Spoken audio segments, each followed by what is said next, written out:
This is Anon. None of this is financial advice.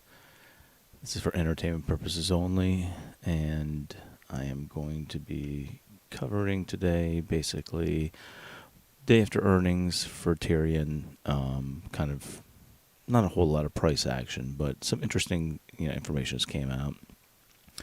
Let me go ahead and put in the Discord that we're streaming so people can come in and hang out with us. All right.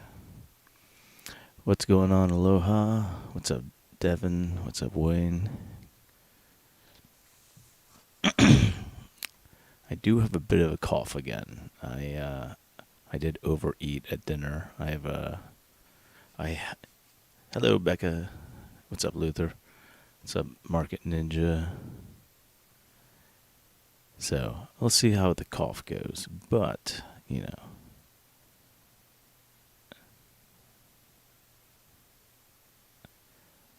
What's up, Anon? We just need volume. Or the head used to drop the price. Yep. We'll see what we get. But I was going to say, exciting times. The new short interest data dropped. Looked pretty good. Looked pretty interesting. So we can probably pull that up for us. I'll do it when everybody's in here, or at least some of the people we get. Following for 6 months. What's up, Mafioso? What's up, Keith? Oh, wait. Weren't we supposed to make you here?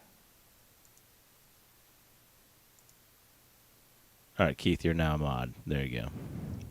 We were trying to work that out yesterday, and I was looking for the wrong name. All right. I'm going to do my best to try not to cough too much. But I have been coughing all night, so need to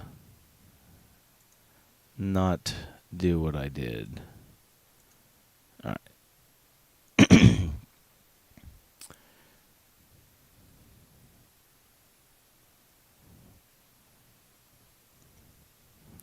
Yeah.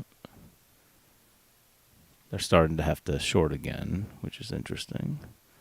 We still don't have the FTD data on the Fintel, which is interesting. Excuse me. But we are seeing the days to cover starting to climb because our volume's been lowering. And we are seeing, it looks like the official NASDAQ data came out for the shorts, and I'll pull that up real quick for you guys. Hope you're not sick, man. Big day today. Sure. Yeah, I mean, obviously this was going to be a day where retail was either going to get completely shaken out, or it was just going to be a day that kind of chopped around. And, we did most of our damage in the morning. They had us down, I think, at one point 20% when we first started, and it kind of climbed back up from there. And then, it's just been chopping around. But here, let's take a look at this. Oh, hold on. What was the short data? Yeah, show the short data. Okay. Matt R. Notice me, senpai. What's up, Matt? There's Hustle Up. What's up, dude? What's up, Keith?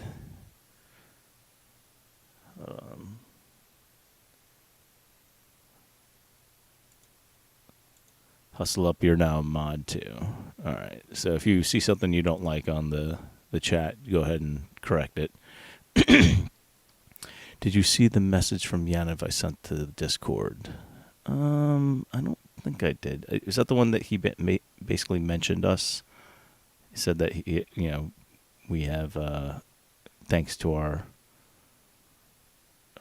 retail investors or something like that. Is that the one?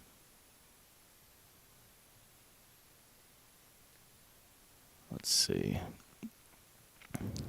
I need to catch up to. Okay, picked up another 200 at 3:30 in the after hours. That's pretty good. I really wish I hit that 290 one. when you don't cough, the price goes down. Well, I'm going back to coughing, so don't worry, guys. There it is. Yep. All right, bring the scotch. Well, I could do that. That's the other thing. Hold on, let me wash out. All I have is an old teacup. But you know what? I'll probably do. That will probably do. All right, bring the scotch on. Just for tonight. I haven't had it in a while, so here we go.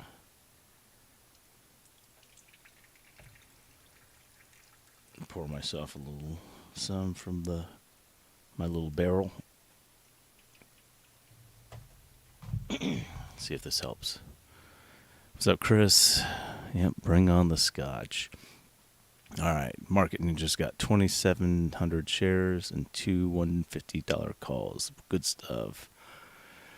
Finally broke past 400 shares today. I mean, so when the price is down here, this is what I'm telling you guys. Like, retail can actually buy when the price is pretty low. Like, if they push it down into the twos, then retail all of a sudden, like, even, like, you know, people who relatively don't have huge amounts of income, all of a sudden, you know, they're buying meaningful shares. It's not like you have, like, one or two shares. Like, when GameStop was 200 something, you know, some of the smaller fish could only buy 2 shares. But with Aterian, you know, if you have $400, all of a sudden you can buy a ton of shares. And so, and then, you know, as you get paid and you start accumulating these things, they start adding up, even the little guys. And so, you know, that's the danger of the price being in this loading zone, because down here, retail can actually afford a good amount of shares. And so all of a sudden you have, you know, these bigger whales who can now buy like 50,000 or something like that, or like 100,000 shares, you know, at $2. It's like, okay, well, you know, not that much to them. So let's see. What did you think of page 56 of the 10Q mentioning Reg Show in the short? Yeah, I mean, they do that typically. They've actually done that in the past too. So that is something they mentioned, I think, in previous earnings, especially last year too. So they did mention that there is a possibility of a short squeeze. And let's see. Did anyone see the 9 million share buy wall at close? I did not see that. I honestly was actually in the field today. I wrote the D&D in the morning, and then my boss sent me out, so I was not able to actually be right there. So I didn't get to see the end of the day. I just kind of would keep an eye on the price and the price of the SPY.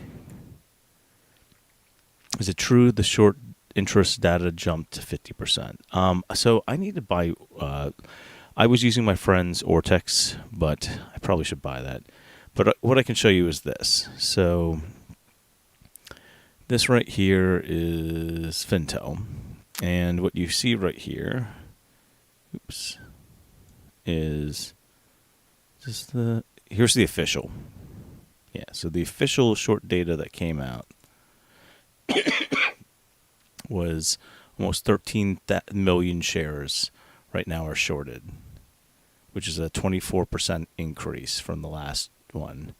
And it represents, you know, a good chunk of the float. And so that would be about 45.8 according to Fintel, which is probably a little bit more accurate than Ortex, but the number would be probably roughly, because Ortex, remember, they do an estimate on theirs. So they do their own like proprietary thing where they take the short interest and then they adjust it. So you'll actually see probably Ortex's numbers increase, because I think they only had us at like 40%, which means that they were off the bat by like 5%. So they're going to have to adjust in the morning, and then they'll add whatever thing they had. So we may see 50% on Ortex tomorrow, depending on where they adjust this out. Let's see. Everyone talks about FTDs, but it never seems to make a difference. There are 0 regulations enforced. Okay, let's do something. I'm just going to bite the bullet and see if I can get into...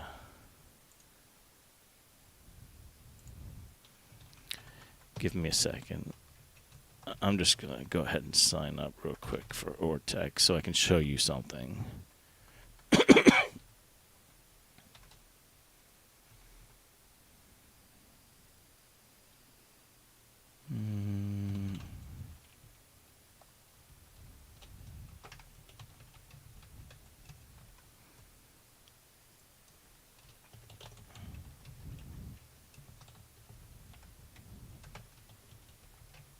Hopefully I can see everything in the...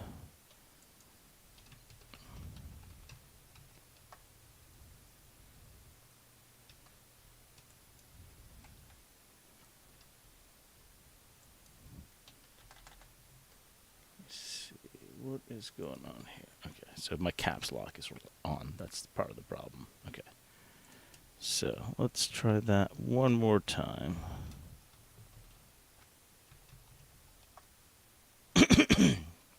All right. Let's drink some scotch. I don't think I have my credit card on me. Let me just see if I start filling out stuff. Will my...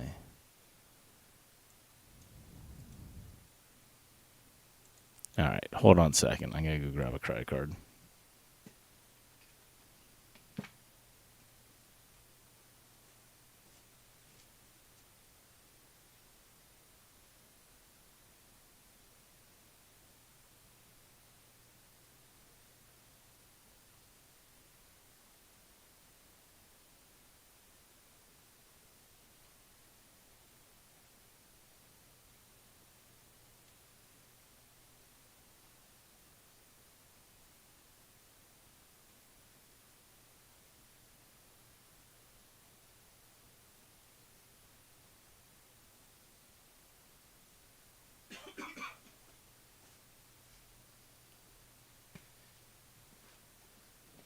Okay, I'm back.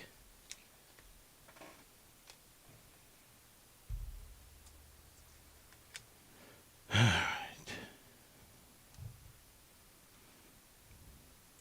So I'm going to put in my credit card information real quick.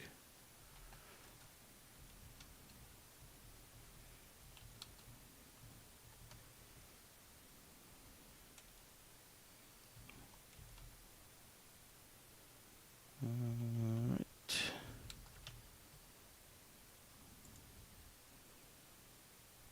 Let's see. Okay, my account is now set up. So I need to log in real quick.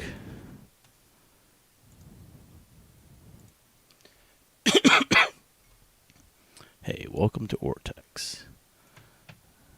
It's fine. I already know how to do all this stuff. Excuse me.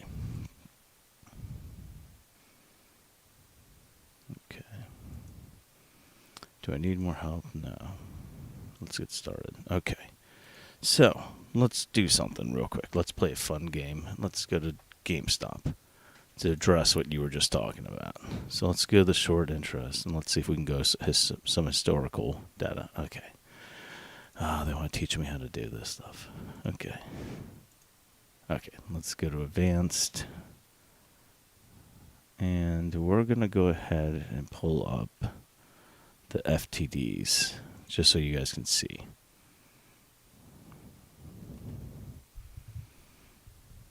And the security lending and the threshold list. In fact, let's take off everything but threshold. I just want to see what that looks like.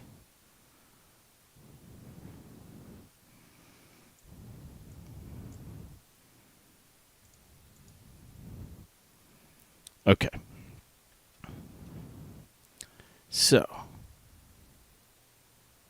how do I do this without...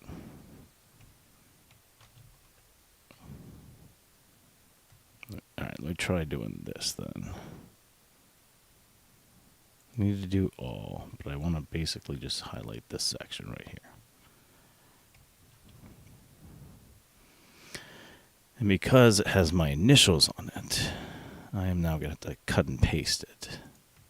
Because on Ortex, they do that silly thing where they customize it for you. So now I'm going to really quickly just do this. Okay. So let's take a look at this data right here. Okay. So take a look at this, and let's hopefully... All right, you guys can see it. So you wanted to know about the FTDs never making a difference, right? Okay, so they were on the security threshold back here. Here, this is GameStop. Here, and yeah, it's not doing a whole lot. But see this long extended period of time right here, and you will find that the price does slowly start rising in this area. So they're slowly starting to rise. They're on threshold again, and they actually do rise again. Then they're on the threshold for a while. And this is where it gets interesting, because this stock starts really bouncing around, right? Shorts were trying to get the stock back down, so they were trying very hard. Sounds familiar, right? They're trying really hard to push the stock back down. That's when, like, Andrew Left from Citron was like, I'm going to explain to you why this stock's going back down to 20 or like whatever. I think it was like we were at like 40, and he said it was going to go back down to 20, and let me teach you why, or something like that. And that's when everything kind of lost control. So they were on the threshold list this entire time, right before they actually just ran up completely, right? So that's one example. So that's GameStop. Let's go pull up. What's another one? That's Squoze, I guess I should be. Past tense, right? Okay. So we'll take off all this stuff. And let's do threshold list again. And let's go to another one, right? Excuse me. Sorry about that, guys. Well, the stock's going to go up soon because I'm coughing again. So that one actually gave me a headache when I did it. All right. Let's see if we can get this in.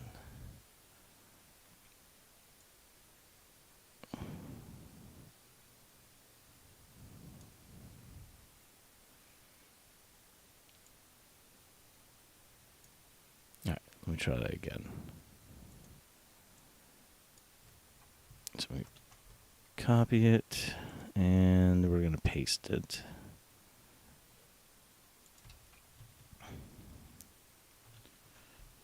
And paste it in here.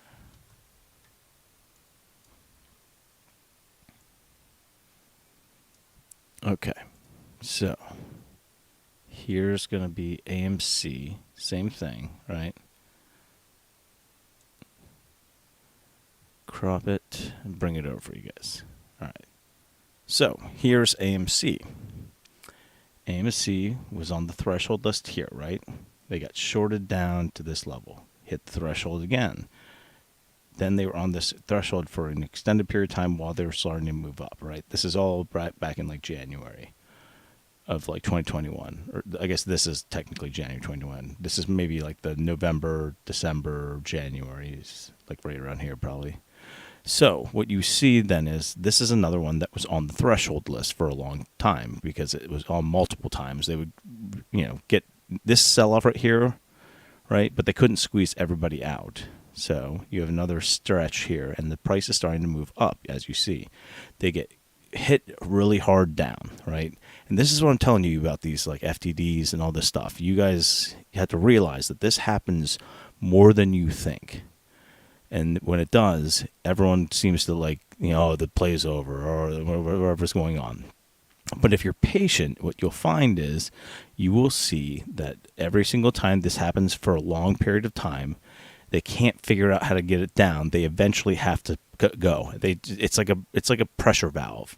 Like as the pressure starts building up after all this time of being like on the threshold list, eventually it just blows.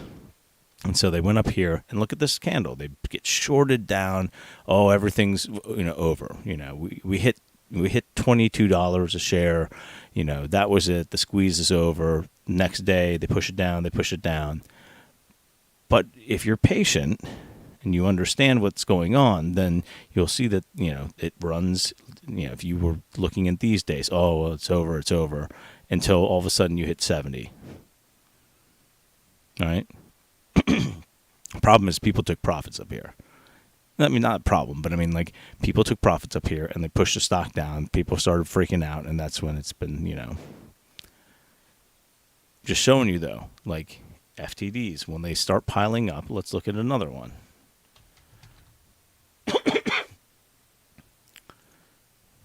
Let's see if they have the old data.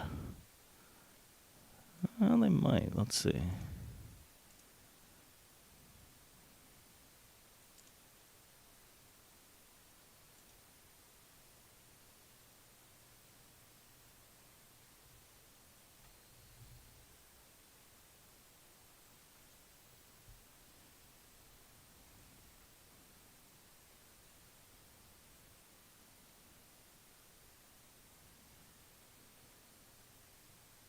Yeah, and I just want to show something to you guys. So this one, I don't see them.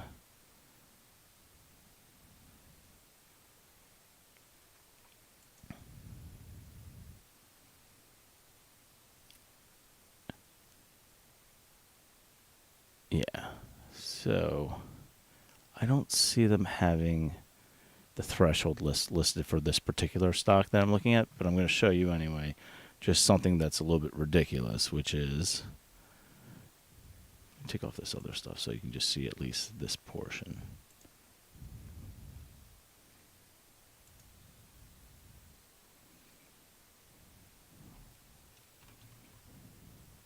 Just so you can, I'm going to show you guys. This is super interesting, right?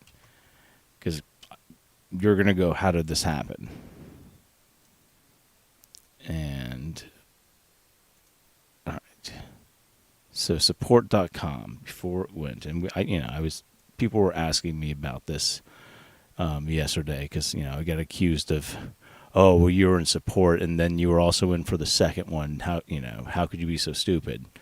Let me just show you something real quick. I need to do something. I need to crop that better. Hold on. Because we're not showing you the keys. All right, let me do this. Let me go back, make it fast.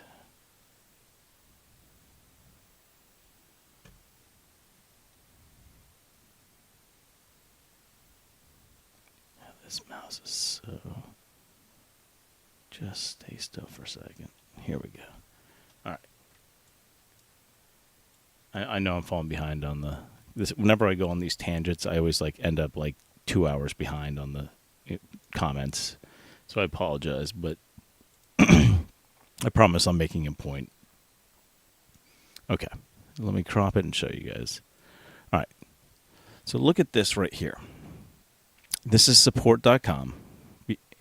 This is when it squoze, and I wanted to show you this because this is what's interesting. People were like, oh, how could you be so stupid to think that, it was going to squeeze again after it already squoze? Well, I want to show you this. This is where it squoze right here. This, though, went all the way back down here, but then look at this.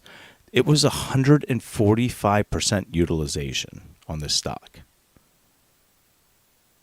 How does that happen? Huh? So right before it was about to blow its top, it was going to go even higher. The utilization was above 130-something%, which I don't even know how you get that because you can't go over 100% utilization, but yet it did. That was just showing you there were naked shares. There are also, once you look at how much float, more float was actually on loan than existed. There was just all sorts of problems with that stock. And that's why I knew that something was going on with it. And that's why it was going to squeeze again, and then they rushed that merger. But that's another one where they were on the reg show. And let's look at Aterian again. Look at Aterian. I'm just showing you guys that you guys say, oh, FTDs don't do anything, right? Well, they do. After you're on the FTD threshold list for a long time, eventually they have to do stuff. So let me just show you this. All right. And this is probably what I should be writing a DD on tomorrow. Just kind of going over the data with you guys. And this is stuff I take for granted that I just oh yeah, it makes sense to me. I look at this stuff and glance at it and just go, yeah, everyone probably already knows that. And I'm like, maybe everyone doesn't. Maybe everyone doesn't know this stuff. So, All right. Look at this. So I pulled up the FTDs, which are in orange here. This was the last run up, right? This was $3.04. That was the previous spring level. Went up from there, ran to 19, right? This entire time, right here, you see the FTDs building, right? Building. Look at this. This entire time they're on the threshold list, right? But they got rescued by delusion because they breached the covenant back in this. That's why they got pushed down, right? There was an earnings beat here, but they got pushed down. And why did they get pushed down? Because the shorts knew that there was delusion coming. It's a good way of, basically, getting ahead of it and being like, yeah, we're going to just like trample this company to the ground. What they didn't anticipate, though, was retail kind of FOMOing in on this company. And what ends up happening is they go on Reg Show, and the only reason they're able to reset all these FTDs that are building up during this time is because they basically got delusion during that time. And since then, though, but I remember I showed you guys the OBV and the the money flow, right? So take a look at this. Let's go back. Let's go to the daily, right? And let's just zoom in that same time frame so you guys can kind of see it. Let's do it this way. Right? Make that a little bigger. All right. So this right here is this right here. All right. So check this out, right? So FTDs start. Can I bring it over a little bit more? There. All right. So down here, spring level. I even labeled it like spring. Hits that spring, and look at these FTDs start building, right? The FTDs are building down here, and the price starts rising. Then we're on Reg Show this entire time. The only reason it didn't explode even higher was because of the delusion.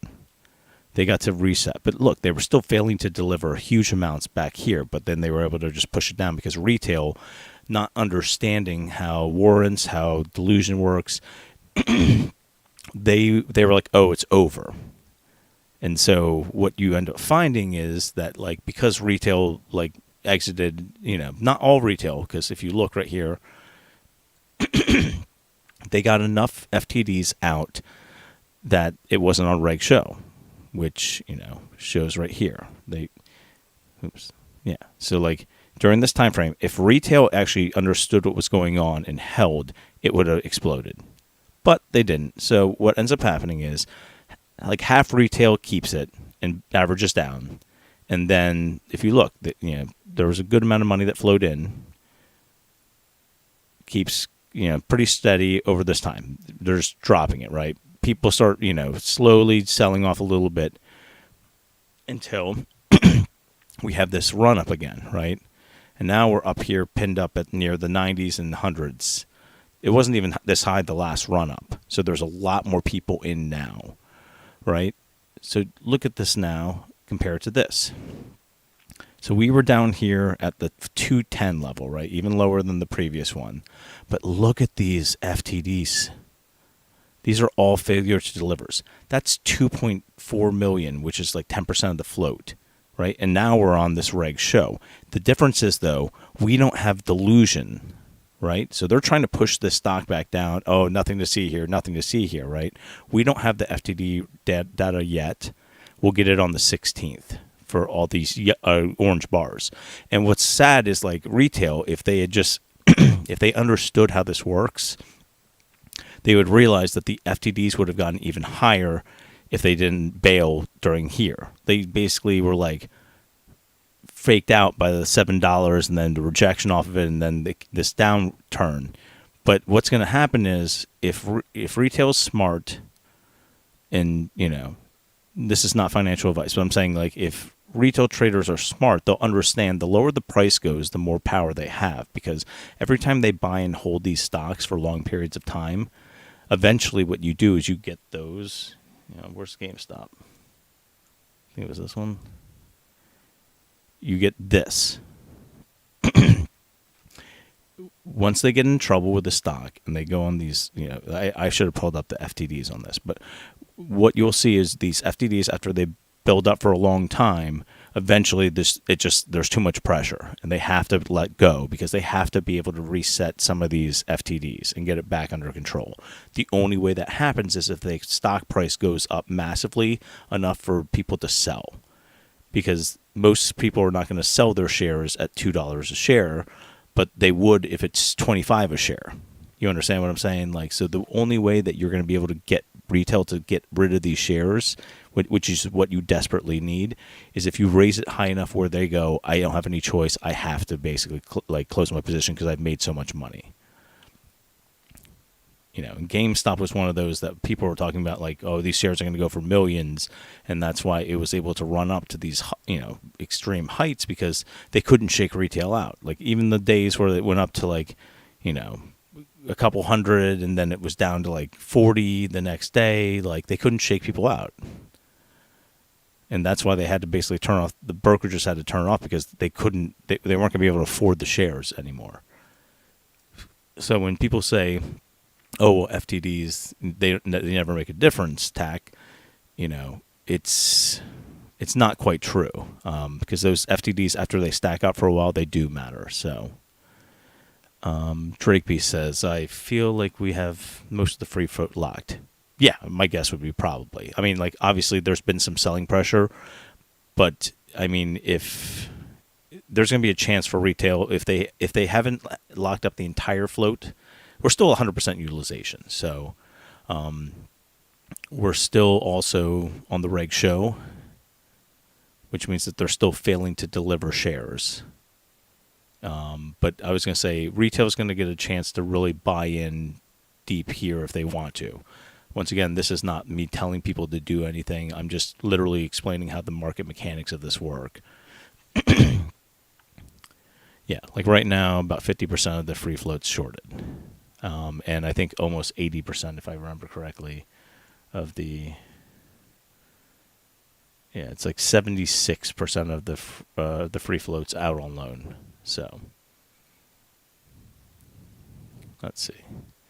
Hey, Anna, why do we look at previous run-ups when looking at our current situation? Short hedge funds aren't dumb. How could they get themselves into potential squeezes before? They thought retail forgot about it, honestly, is my guess. Because, all right, so here's the thing, right? So all you saw, if you were like me, I was posting DD on Aterian, and I was literally being mocked this entire time frame. Like, every comment was, you're an idiot bag holder, blah, blah, blah, blah, blah. That's a dead stock. And there was just no retail interest.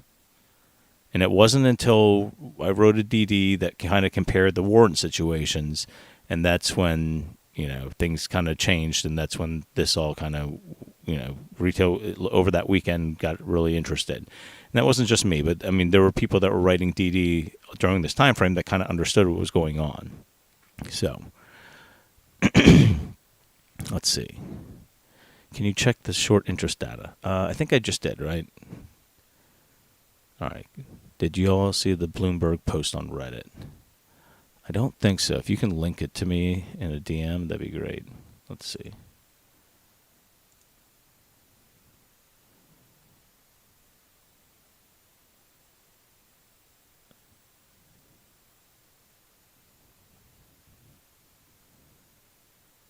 Okay. No, that was cool. Keith, thanks for sending me that.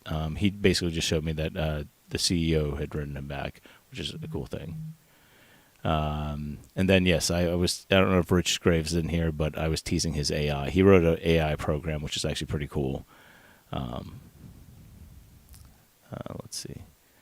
And then people are showing me spoofing that happened all throughout today, because obviously, you know, that's normal. Yep. Right before close, they spoofed a whole bunch, so... Let's see. Green's got some single malt to tip. All right, good stuff. You can drink with me. All right. I liked hearing that whiskey pouring from ASMR from Anon. Somebody was talking about...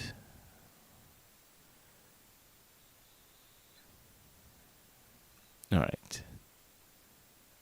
I hope to understand how FTDs can affect the price. I think hopefully I covered that. I mean, obviously, I think I'm probably like 2 hours behind now on the like current, wherever.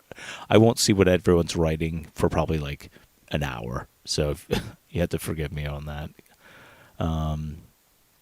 Can you explain how the market makers manipulated the earnings per share by shorting? It wasn't so much the market makers as it was the shorts. So what they basically did was they pushed the price down. They basically like handicapped the stock. I guess the easiest way to explain it,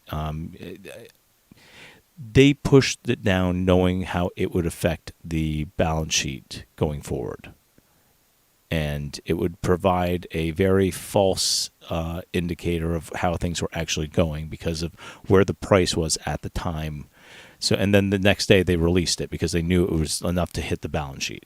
So they're basically, imagine like you want to make someone look really bad. So what you do is you highlight the worst part of them, even though it may not actually be true. But in that moment, it's like, imagine it's like you take a picture of somebody, right? And you don't have any context. I think that's probably the best way to describe it. So you take a picture of somebody doing something that looks weird. And then you show everyone and you go, look at what they did, right? Oh, there's a perfect example of this. Prince William. I think, was it Hands or...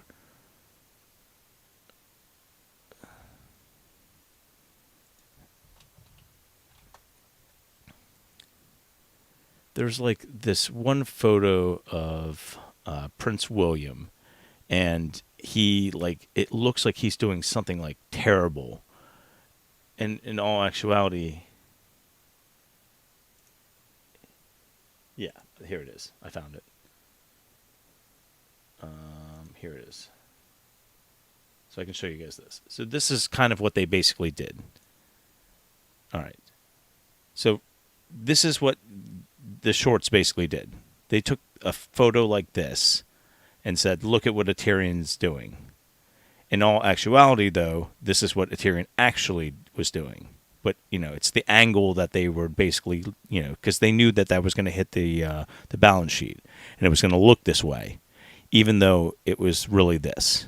So I don't know if that's a good way of explaining it, but that's probably the easiest way. They basically made that's probably at least the like smooth brain version of what happened. They pushed down the price to make it look worse than it was, and then the next day they let off the gas, and so it made Aterian look worse on paper than they actually were. All right, FTDs are a compounding problem. It takes time for them to so. Hedge fund got to pay. He's got that right. So it's going to take a while for all this to mount up. But once this starts rolling, you're going to see a lot more volume coming in because they're going to have to like actually cover some stuff. And what happens when they start actually moving the price up. When the stock price moves up, retail FOMO's in. And that's what they'd hate happening because it's like the worst possible scenario for them. Excuse me.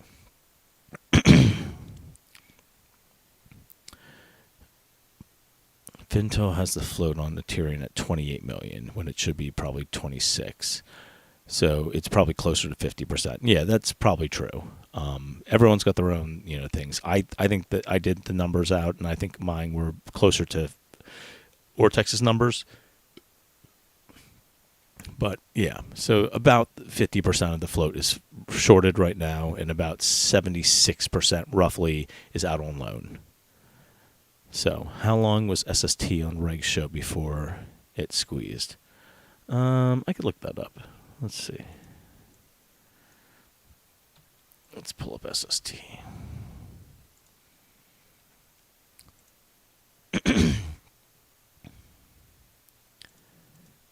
Turn off this stuff, and it was on the entire time. Let me pull up the FTDs. Yeah, so just so you guys can see, this stuff does actually matter. So anyone that tells you FTDs don't matter is telling you not accurate information, because That is not exactly true. All right, so I'm just going to screenshot this so you guys can see it. All right, here's SST, right? I know you can't see behind there, but this is where they did that squeeze to. So it was down here. Look at it, all the FTDs building up, building up, building up, right? It hits its peak here, and then the S1 drops, and then it dies.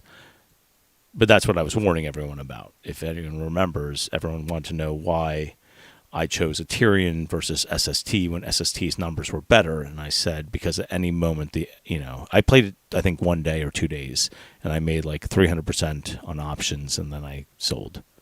So, hold on 1 second. My daughter's coming through.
Okay, I am back. Hopefully everyone can hear me.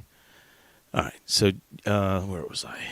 So yeah, SST, that's why. So boom, boom, candles coming in the future, old ass ape. Yep. Okay, Jake says, got to remember the alleged 9 million shorts from last year. Naked shorts are probably in the 20 million.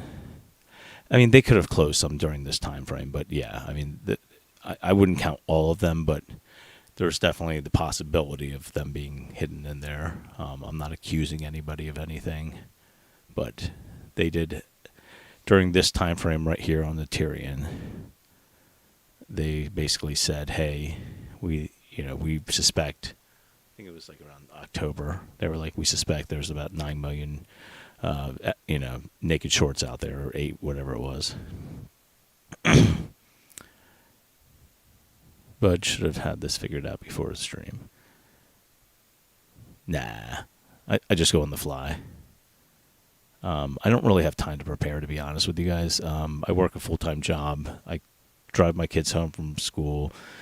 Today, my wife took her mother out for Mother's Day dinner, so I had the kids by myself. So we grabbed a bunch of McDonald's, and I ate, put the kids in the bath, got them both bathed, and put both of them to bed, and then came down here for you guys. So I don't really get any breaks throughout my day. I just kind of do this until I pass out, and then I just do it again.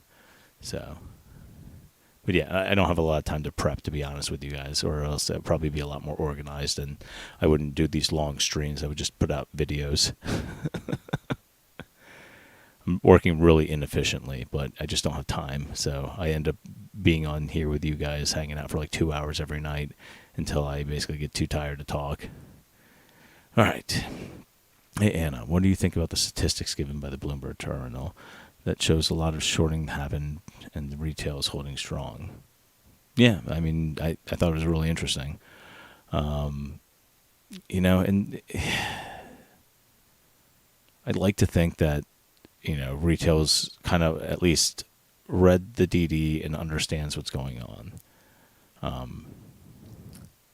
Spooner wants to know what's the lowest you think this can get pushed down. I mean, it could retest, the previous low, which was 210, but like, I think it's gonna be hard because like there's a lot more retail interested now in this stock, and the FTDs are already mounting up, and I think if it gets down to that level again, retail can afford a lot of shares. And if they're already on reg show now, they're certainly going to be living on reg show for the next months if they push it down that low. So, because I don't think at this point retail bailed in any massive amounts. Like most of the selling pressure probably came in this section right here. And if you look, we're not really doing a whole lot of like, selling in this area or like even buying. It's just kind of died out. And so they can move the stock down when there's no volume, but like, does the inflow still up? I mean, we can do, getting all these now. Inflow was more today than it was yesterday. Now, this is just Weeble from what I understand, but it was more today than the day before. But during this time frame right here, there was more outflow than inflow. And then more inflow today and I think the day before. So, hey, bud, can you look at this and explain it?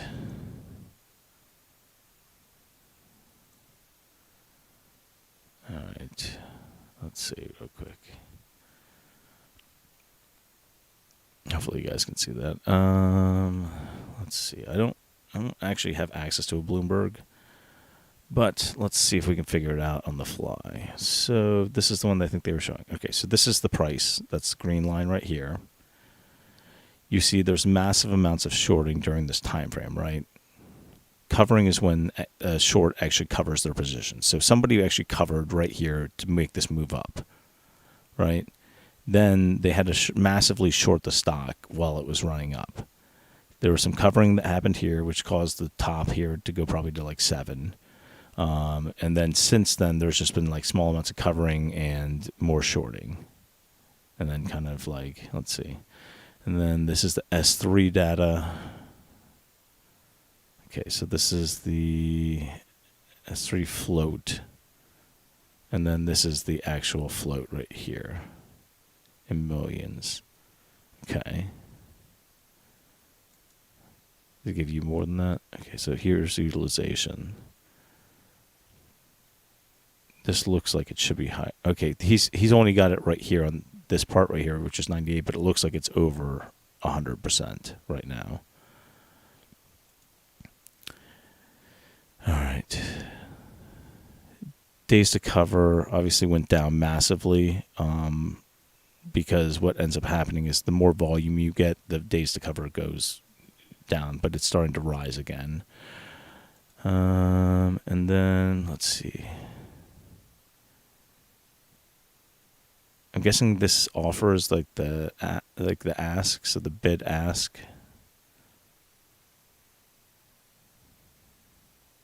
Oh no, hold on. This is financing rate trend. Financing rate trend. I guess the fee. So dipped here, but then it's back up again.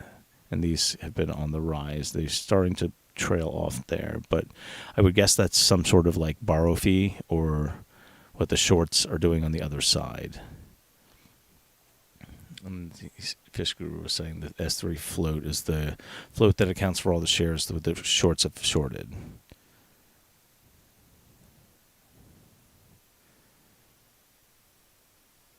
Yeah, so ATER apparently has a score of 100%, which is short squeeze is highly likely. If we go back to the S3 data, which is here, I think, yeah. So they're basically saying that they've shorted basically the entire float, or the entire float's out on loan. It looks like. Yeah, that's basically telling you that the shorts are very much in trouble if they can't get retail to get out soon. So, I mean, they're going to try to massively shake the tree, but at this point it looks like they're basically screwed. Because if they really did sell the entire float, then it's a matter of time at this point. So, okay. Hopefully that... let's see.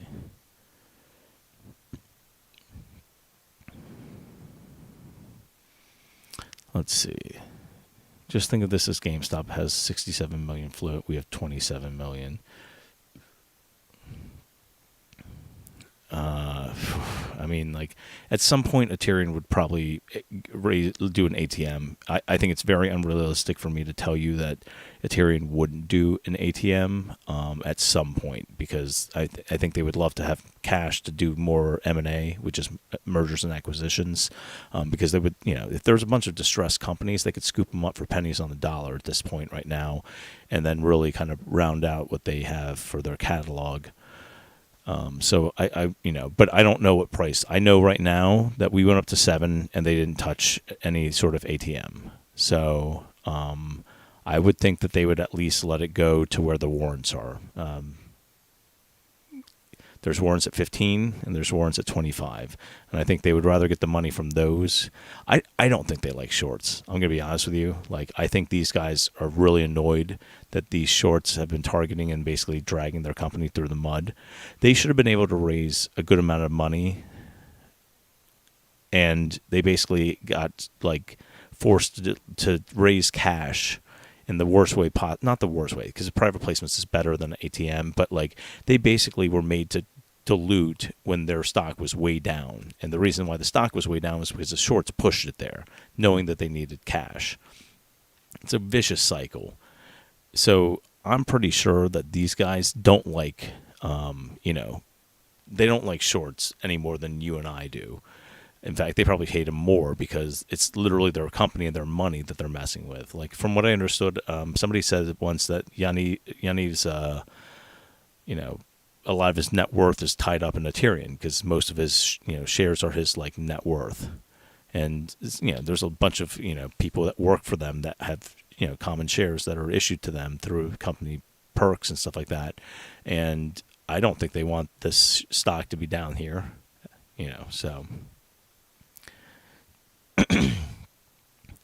Yeah, tomorrow, Jake was saying, tomorrow Ortex will adjust their numbers, and so we'll get a better sense. And now it looks like I'm going to be a Ortex member myself.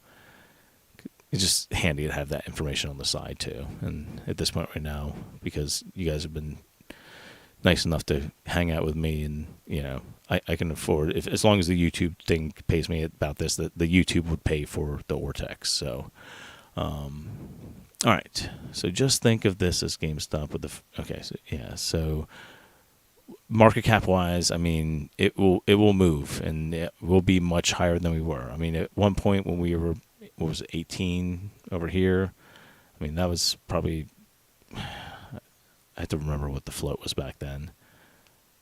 I think it was 25 million times 18, roughly. Is that right? Let's see. I don't know. It was 450. It was $500 million market cap, something like that. Almost. Yo, what's up, Phil? That's my data. Yeah. Glad people are seeing it. Good stuff. Thanks, Devin, for putting that out there for us. Anon, what's up, bro? What's up, Shadi? Does the inflow, outflow include people that have no intention to sell, but it's at a high sell limit? I'll be honest with you, I don't think that actually does anything. From what I understand, that's an old retail myth that if you put a $50 sell order, they won't lend out your shares. They'll still lend out your shares because you're nowhere near.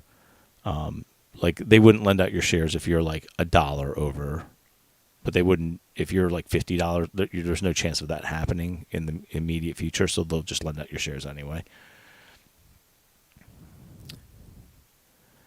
The guy says he pays $750 a month for the info. Yeah, it's pretty good.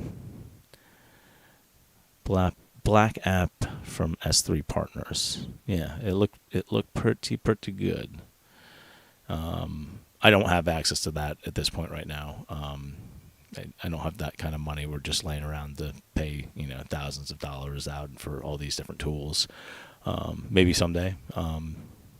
Maybe someday the Discord we'll figure out how to get tools for everybody.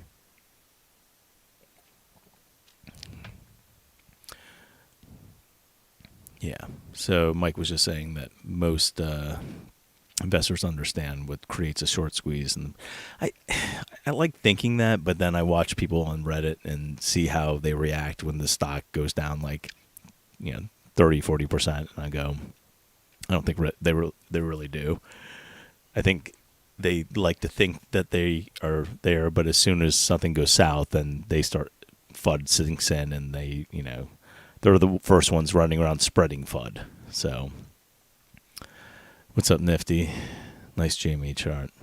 Yeah, support survivor. Yeah, survivor. Yeah, and I'm telling you right now that I mean, if you go through the Ortex numbers on that stuff right before they merged, like they had 135% utilization. Like they had the entire float, more than the float was actually out on loan than they existed in the entire free float. Like all their stuff was the metrics were off the charts, and then they had to rush the merger basically to stop it from squeezing again because they wouldn't be able to afford the company anymore. They basically agreed to all this stuff, and then the higher the price was going, they were not going to be able to afford the merger anymore. So basically, we were screwing up what they were trying to do, which was get a cheap way into the market by this reverse merger. And so, but anyway, yeah, I'm here for the long haul, trying my best to crush the FUD and spread the word. Yeah, I mean, so VW, I don't think we have. We can go back that far. Let me just see.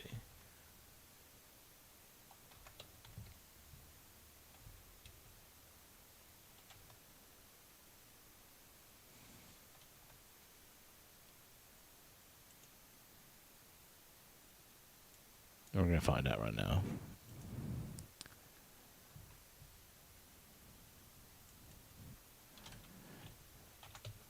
Volkswagen.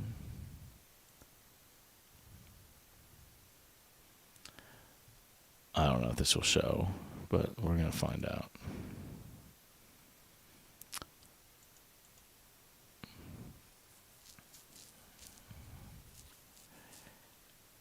Yeah, so they actually don't have Volkswagen's information that you can go back that far. So I can't do the Volkswagen squeeze, their Snow Angel.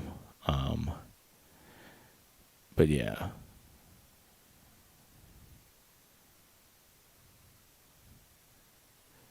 Yeah, so old ass ape. I know that I'm probably like 2 hours behind, but yeah, I actually don't smoke. I have like a hiatal hernia, and it basically pushes like stomach acid up into my esophagus, so it makes me cough. Acts up more when I obviously don't eat right. So, but yeah, 98% of the nights that Anon had bad coughs are followed by green days. Yeah, I mean, let's see. So gators are strong. We stay in the swamp and keep hunting. That $20 crash was the buy button removal day. Yep. Yep, we did support. Man, I'm really far behind, aren't I? 58% of statistics are made up. Everyone knows that. Lex and Nader. All right. Slap the like button, and it's like it's the ask. Show your love to Anon. Thanks, Green. Thanks for your nudies. All right. All right. Support was different. Lower float. More than 60% of the float was shorted. Actually, I think at one point it was the entire float was shorted. Yeah, that second one was going to be crazy.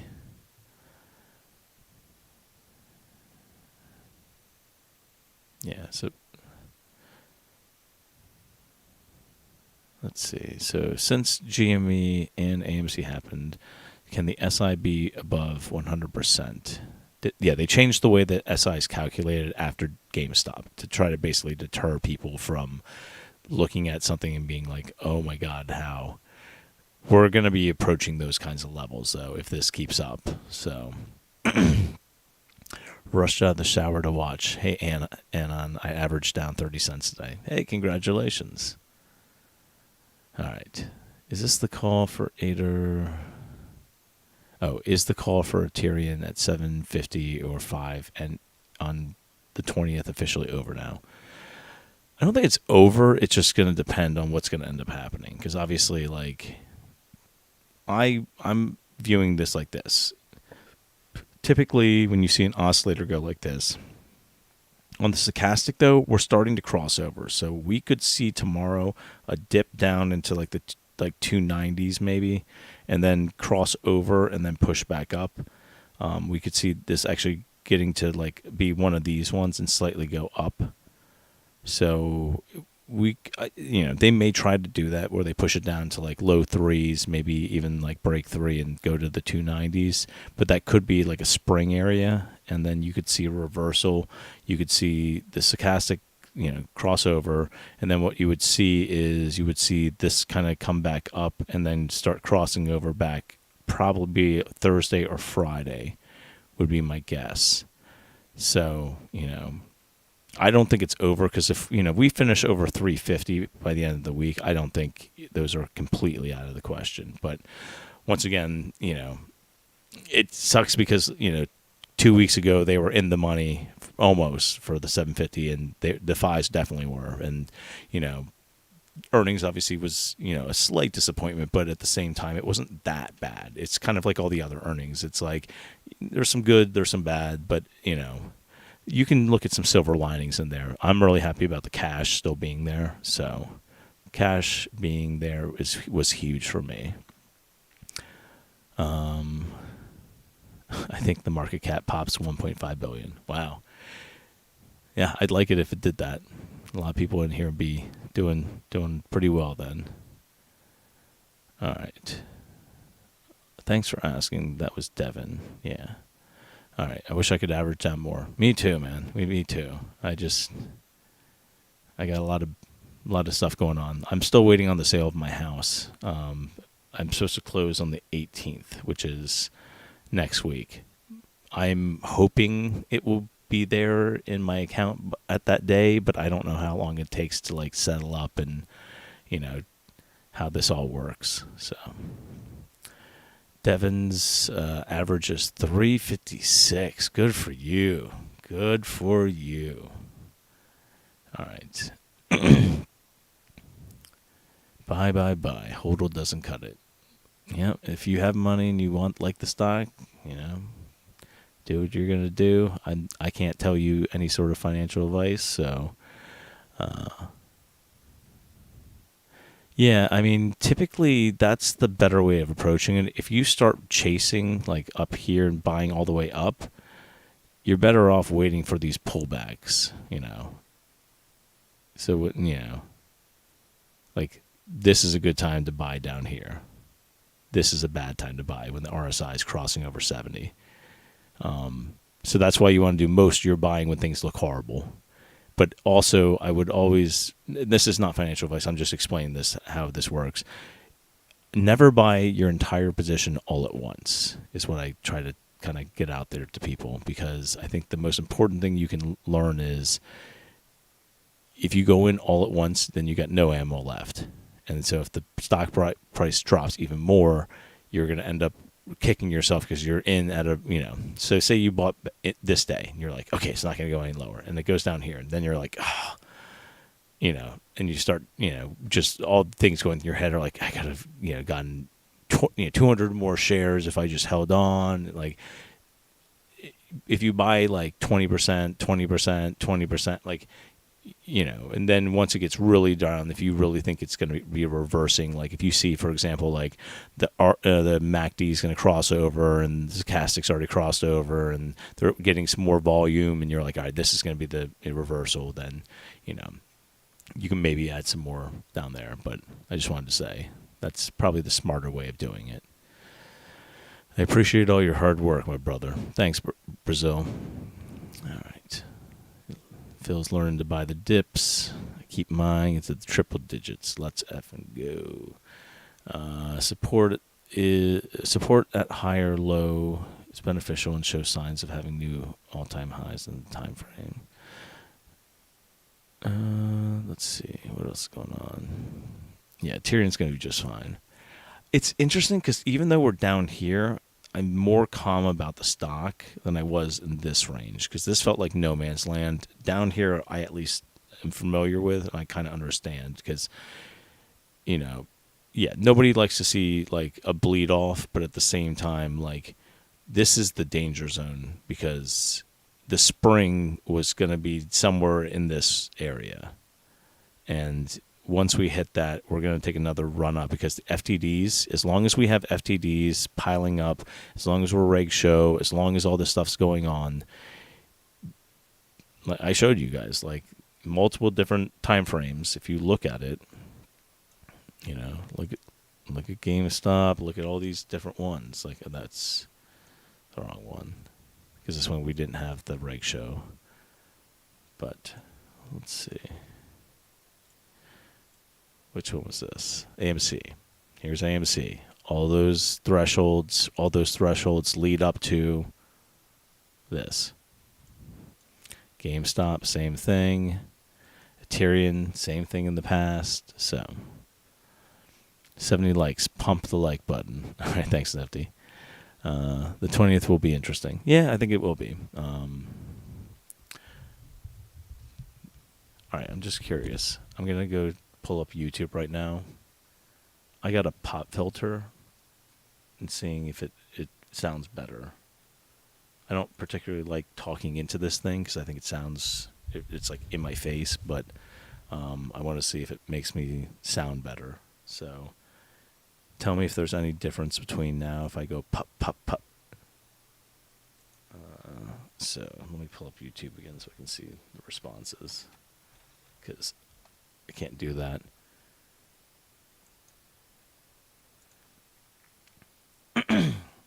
All right, so is there any difference you guys can hear between this right now when I'm talking into the pop filter and this when I take away the pop filter? Is there any difference between the two, or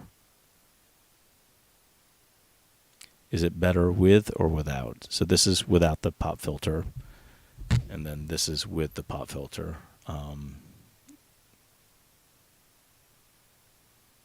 Anyone care? It doesn't sound any different. So the pop filter is actually better. All right, I got to get used to this then because I'm basically blocking like half my view with a screen that goes in front of this thing. People are saying it sounds the same. All right, I'm gonna remove it. I don't think I need it. Make a whole lot of P sounds anyway. So, all right. So scrolling down, options changed. Okay. Let's see.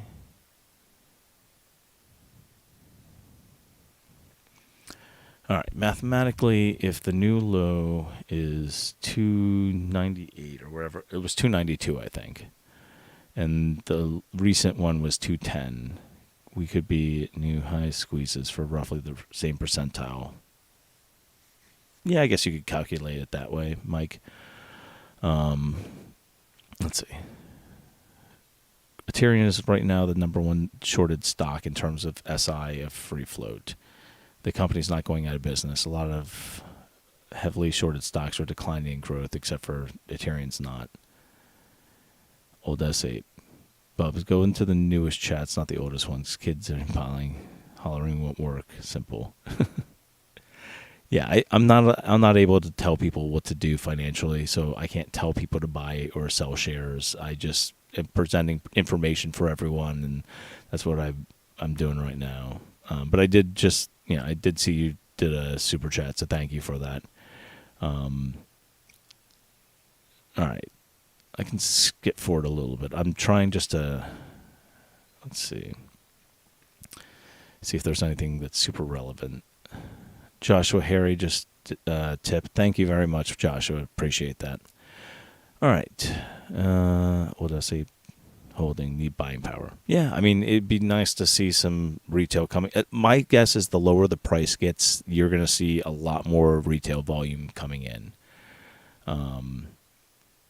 Just because at $2 or like $3, you can buy more for what the money is. So, legal reasons. What are people saying? This guy just wants to learn. Or my guy just wants to learn.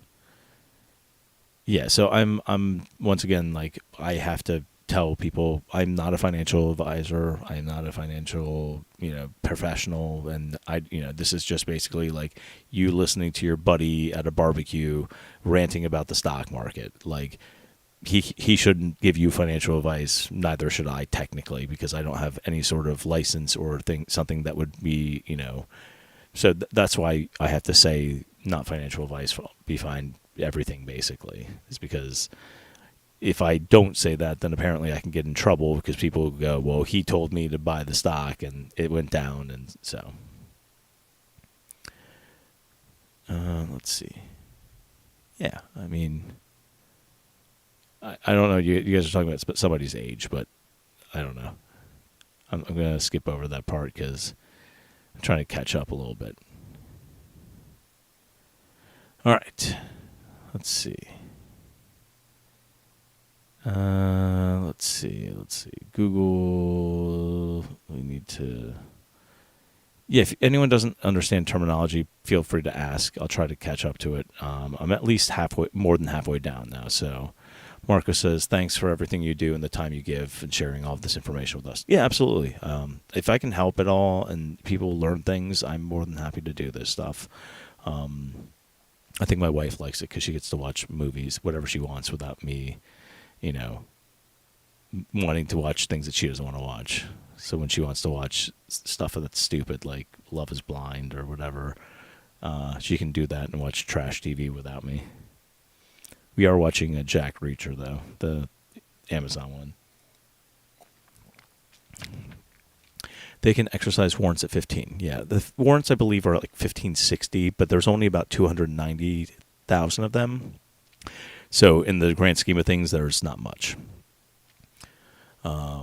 They did mention naked shorting. Somebody posted that on page 56. Yeah. What's up, Jason? All right. Yaniv mentioned today that they hired a third party with experience. Yeah, they actually hired the same third party back last year. They probably turned this information over to the SEC, but the SEC is probably about as fast as molasses on everything. So, All right. Yeah, he mentioned it again today. Thanks, Anon, for these live streams. The numbers are solid and still there. I know people probably would have paper-handed without your explanation of what's going on. Thanks, Ethan. Yeah, I mean, once again, I'm not trying to make people do one thing or the other. I'm just trying to provide data and kind of explain what's going on here. Jeff Cat Buckeye. What's up, man? Thank you so much for the super chat. Appreciate it. Yeah, please don't talk about politics in here. I kind of keep a pretty clean Discord as far as, like, nobody's allowed to talk politics. So I'm going to do the same thing on YouTube. Excuse me. All right.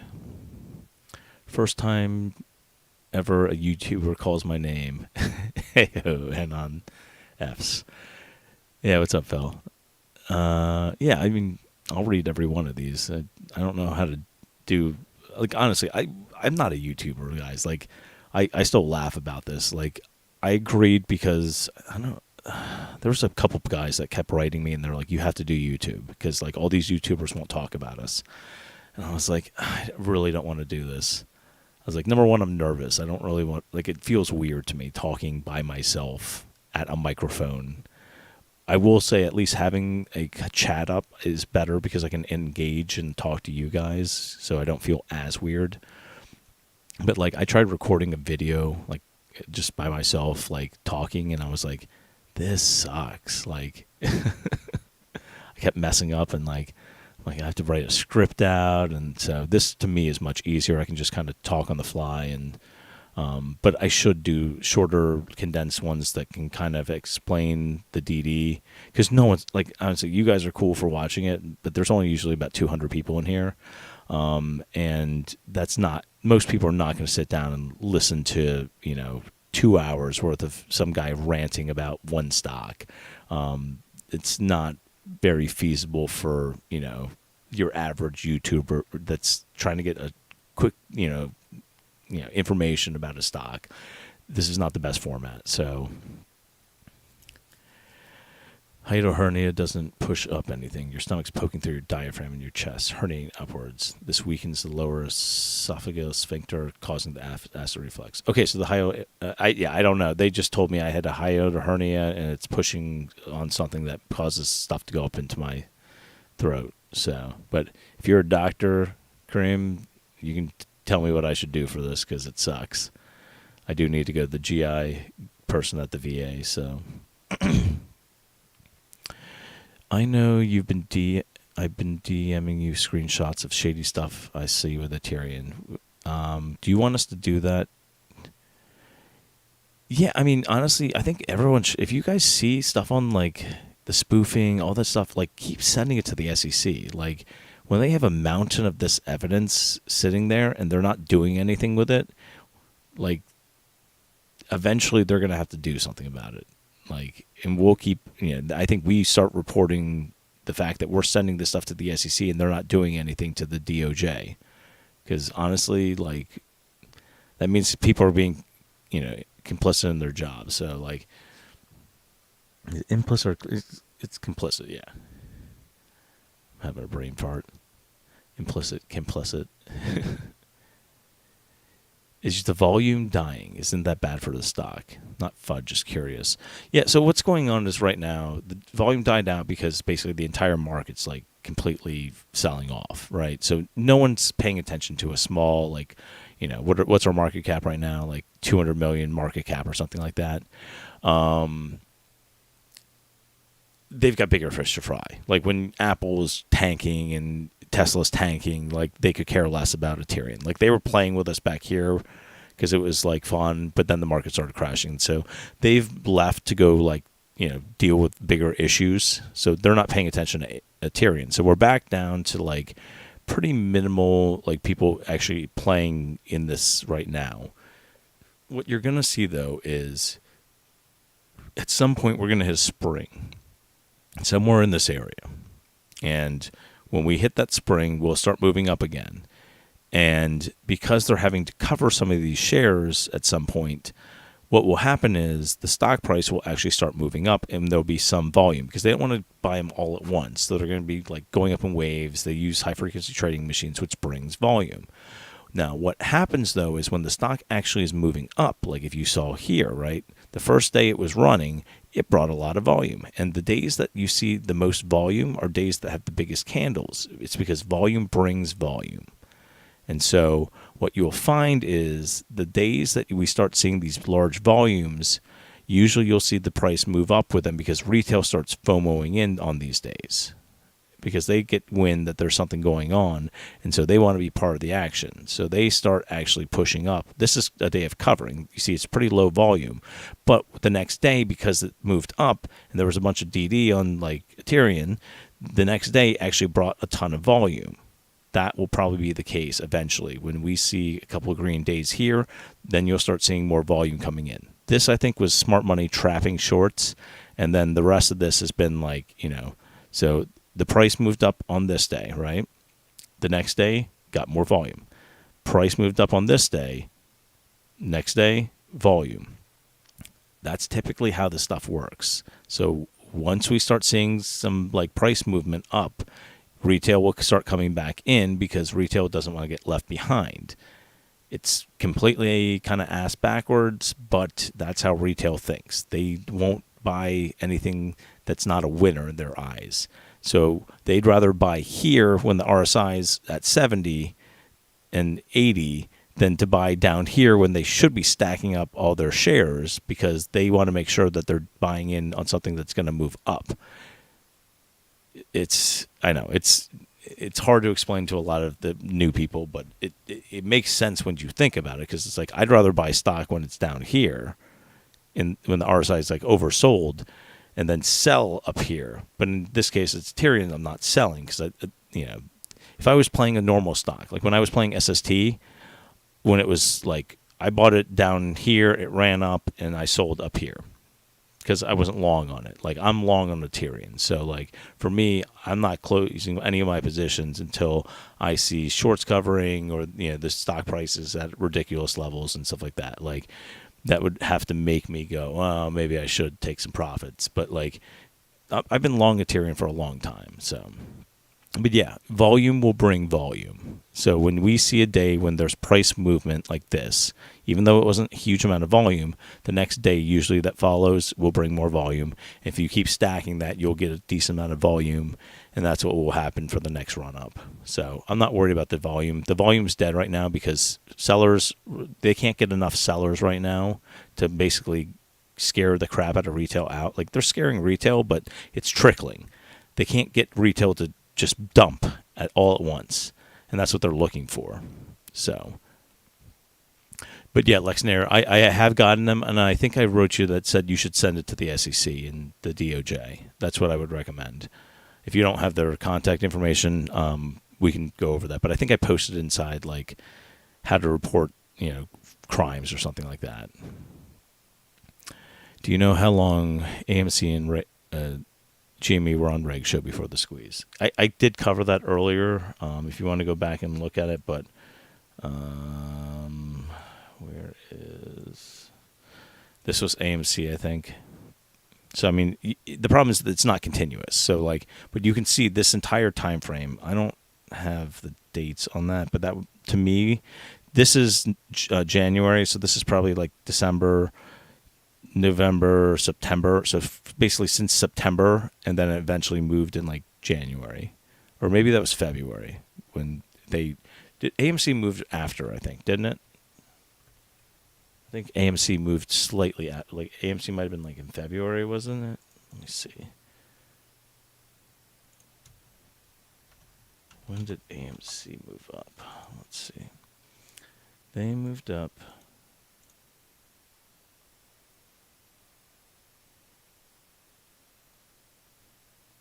No, that was. What was it? No, that can't be right. Was it June? No. It was May. So that was basically, this started in probably, if this is May, April, March, February, so this started kind of like in January with these like mini spikes maybe, and then this is maybe May. Is that right? Was this? Yeah, it was like the end of May, it looks like, was the big spike. So it looks like they had a mini run-up in January. So this mini run-up rate, so this is January and this is May, end of May. So this looks like it started technically back in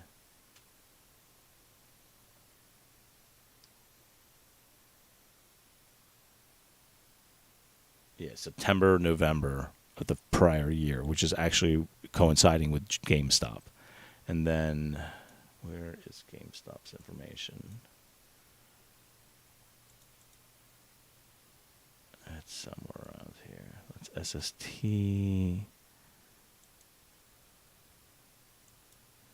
All right, let's see if this is GameStop. Yeah, so this I know was January. So this is January. This is probably December, like November. So maybe February. So they're different time frames. That's why they look slightly different. But I think one was like a full, like all, and the other one was like a 1 year. So if you were wondering why that didn't quite match up, that's why.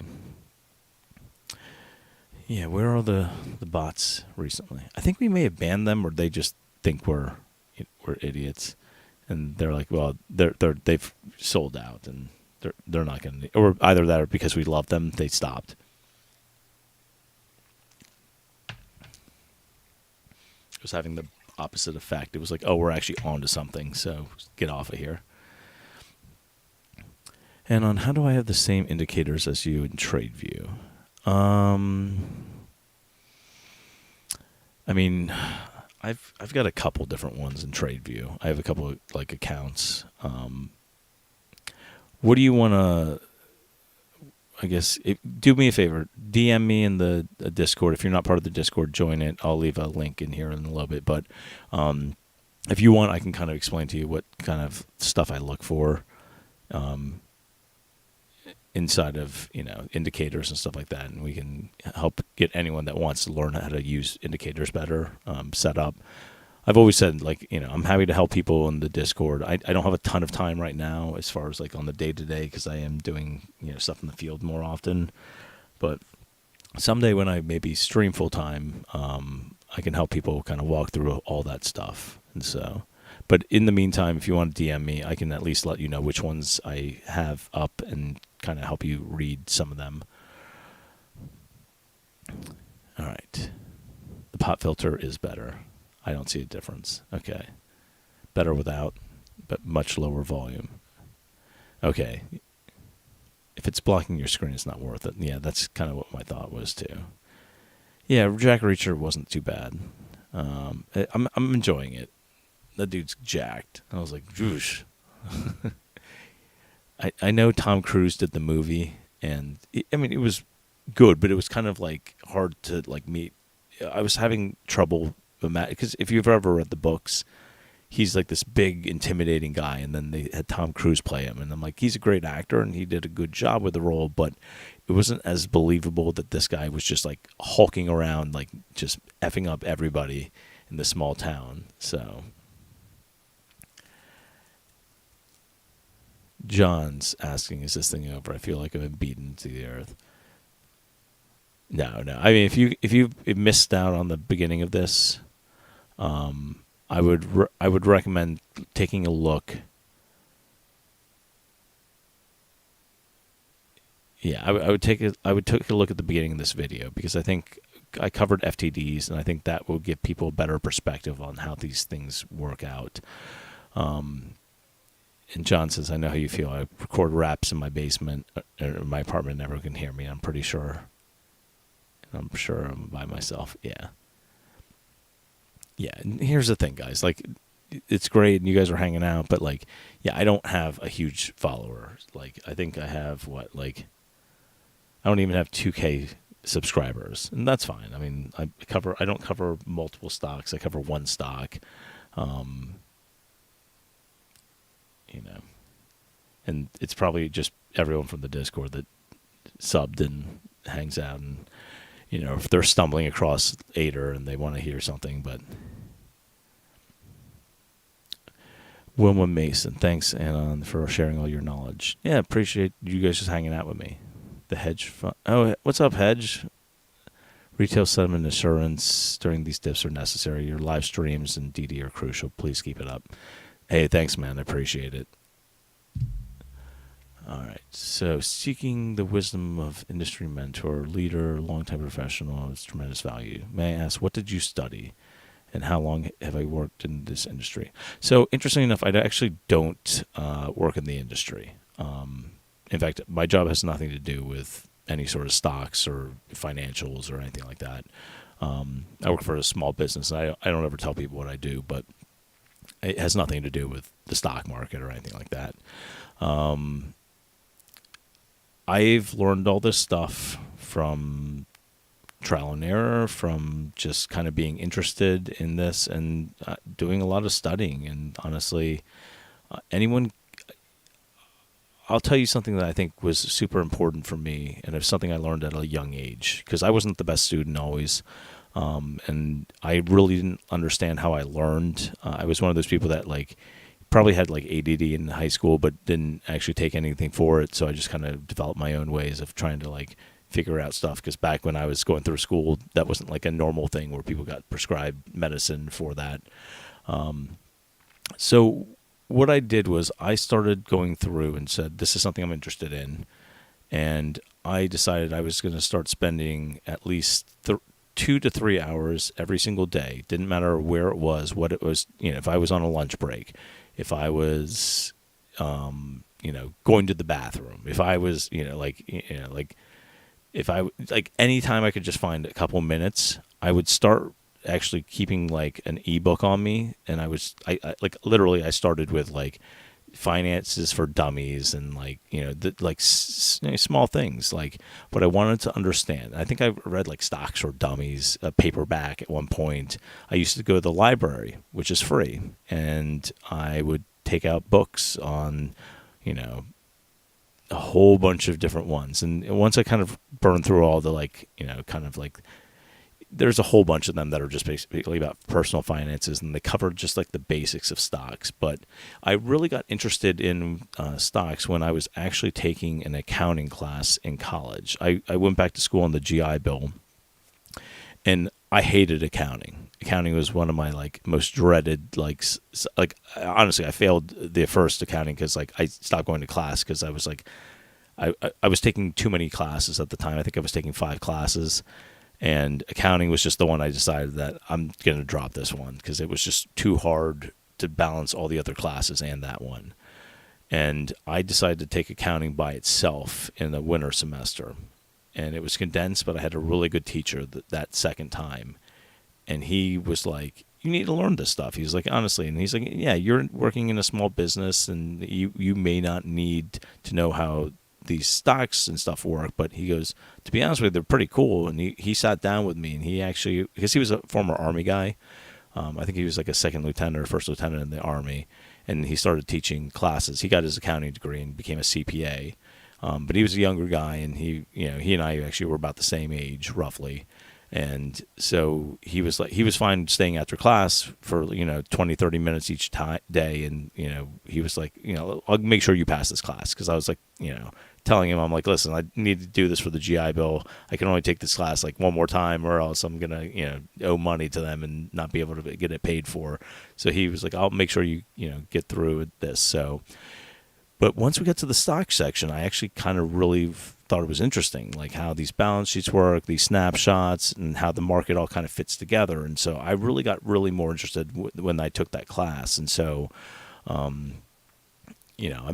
I just started taking any free time I had, and I started just studying. And if I didn't know something, I would look it up. And if I didn't know, what that meant, I looked that up. And I would just keep going. And one of the smartest things I ever heard was from my uncle. And he was I think he had a PhD in 2 different fields. He was a marine biologist and also had a physiology degree also, master's in both, doctorate in one. He was a marine biologist by trade, and then decided to go back to school and learn more. And he told me something, because at the time I think I was looking at colleges, and he said to me, some of the smartest people I know never went to Ivy League schools. He goes, all the information that you need is in a public library. And he said, some of the smartest people I know are people who are self-taught that just have a passion for learning. And he said, if you can find that passion, you will do well. He goes, and if you can't find that passion, it doesn't matter what school you go to, because you're never going to learn what you need to learn. And so I always thought that was a really interesting way of approaching things, that it didn't matter what school you went to, it was the effort you put into it. And so I kind of tell people, I'm like, if you want to learn this stuff, work hard, and find, if you don't know what questions to ask, start learning about what questions to start asking. And so if you're not part of the Discord, I recommend going in there and just diving head first and asking questions. And I've always told people in there, I'm like, there are no dumb questions in the Discord. Like, you can ask, like, yeah, sure, there's going to be people that are going to maybe give you a hard time for here and there. But for the most part, if you're sincere and you're just asking, you're trying to learn, most people in there will give you the time of day. Because that's kind of the environment that I've kind of preached since the beginning, when we were like 15 people just sitting around, and I was just kind of sharing what I knew about the market. So we now have got like 3,000 people. So anyway, Tesla's on sale, 50% off. Yep. But yeah, I was going to say, I don't work in the industry, but I do at least, I study and I try to learn things, and I'm not perfect, and I don't know everything, but I'm willing to share what I know, and if I don't know something, I'm willing to learn it. So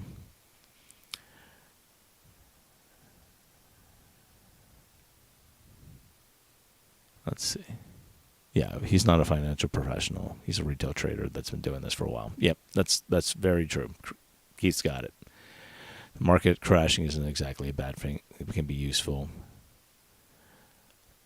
Yeah, I know people are talking about margins, and so that could be part of it.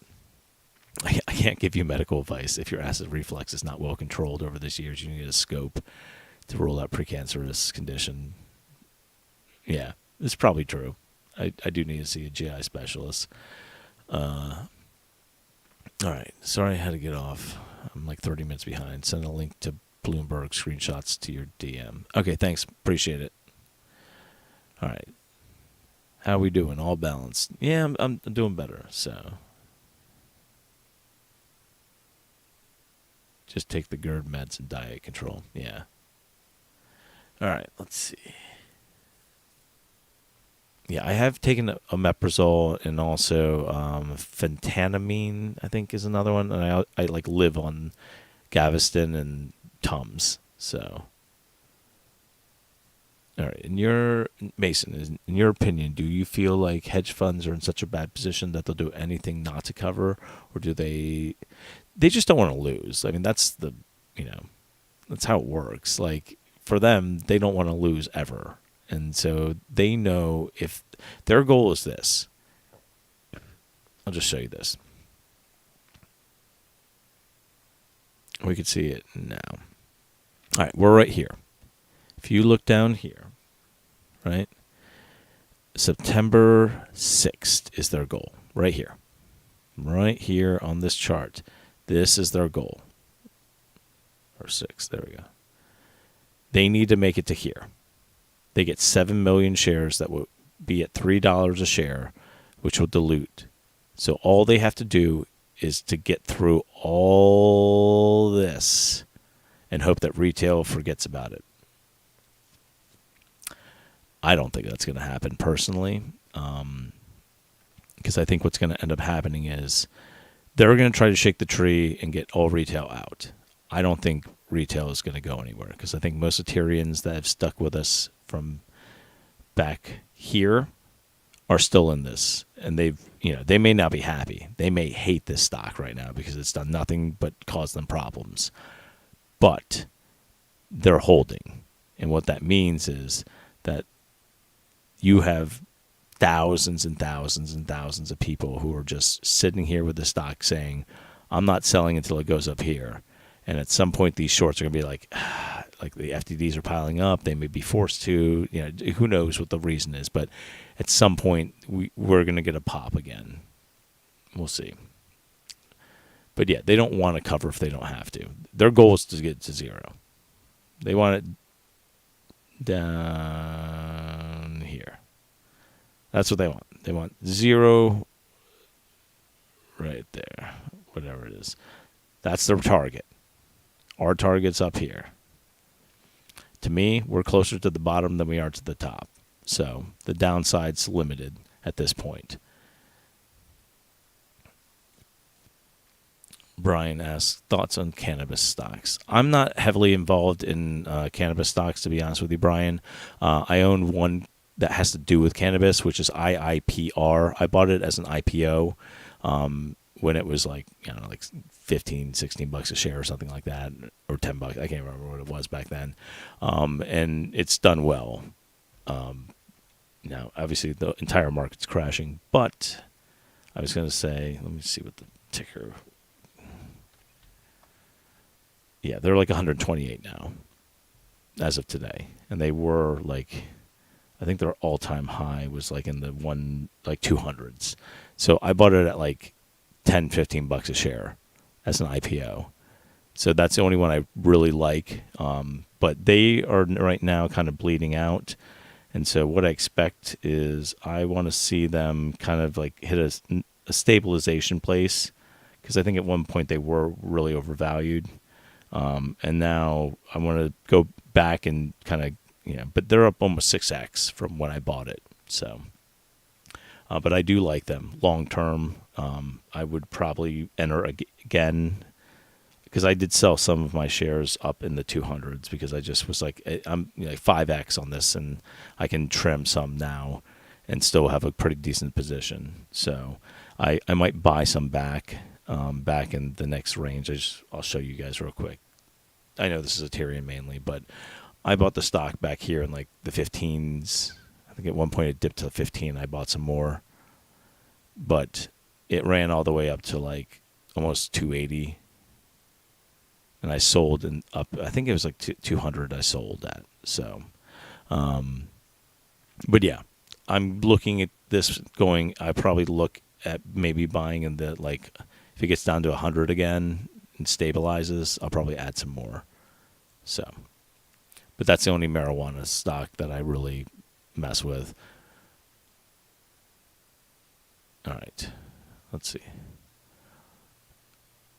I'm trying to get across this omeprazole diet control. Still don't control your symptoms. You're much higher risk for esophageal cancer. You need a screening and a biopsy. All right, you guys convinced me. I'll make sure I make the appointment with the GI doctor. Go get it checked out. Can we all agree that a sphincter is a cool word? It is. Yes, if we can agree that we should not violate them. The sphincter, isn't that the big statue in Egypt? You guys are funny. Yes, I should go to a specialist and get a screening for Barrett's. I don't know what that is, but I will write it down and I'll take a look. But thanks for looking out for me, guys. All right. Thanks for taking the time to help me learn options earlier today. Did I help you? Oh, that's right. You wrote me on Discord or Reddit or something, I think. Yeah, I'll always try to help out. I sometimes I get a lot of DMs and messages directly, so I try to help out when I can, but sometimes it just gets too much because, if I post something and then there's like 500 responses and, all of a sudden I have like, the most I ever had was when we were running up. I literally had like 60 DMs on Reddit, and then I had another like 100 on the Discord, and I was like trying to keep up. But keep writing me if I for some reason I'm not responding back to you. Just keep writing, and I promise I'll try to get back to you. All right. I feel like a python on the shorts. Every time they breathe, we buy. Yeah, I mean that's essentially what's happening is. They're pushing the stock down, and we're just going, all right, well, that's fine. We'll buy more. I'm sure it's frustrating for them. I mean, like, why won't, look at GameStop. They're still buying and DRSing their shares. Like, I'm sure those people that are short GameStop, again, are going, they just won't stop.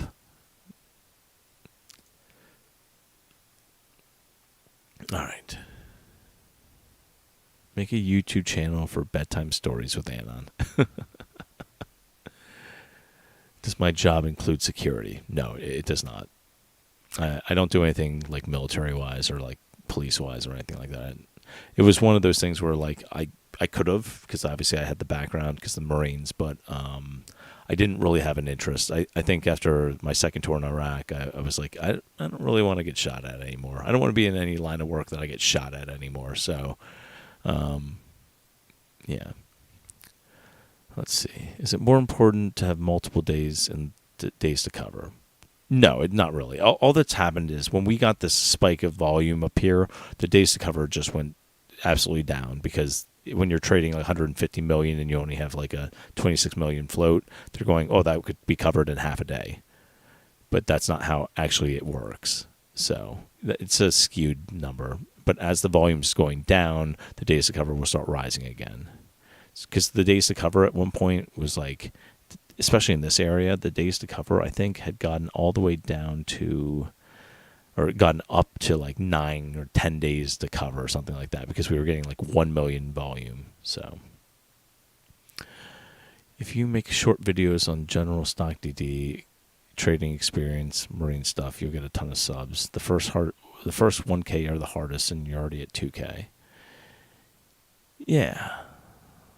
That's what it is, passion. 10,000 hours on anything and you'll be as proficient as anyone in the subject. Yep, and that's, if you've ever read the book Outliers, A Story of Success, I highly recommend it. It's, obviously some of the data in there is, I want to say it's skewed, but it's, the guy that wrote it obviously has, like, he speaks for like Microsoft and some of these, big places because they're trying to figure out basically how to get humans to work more.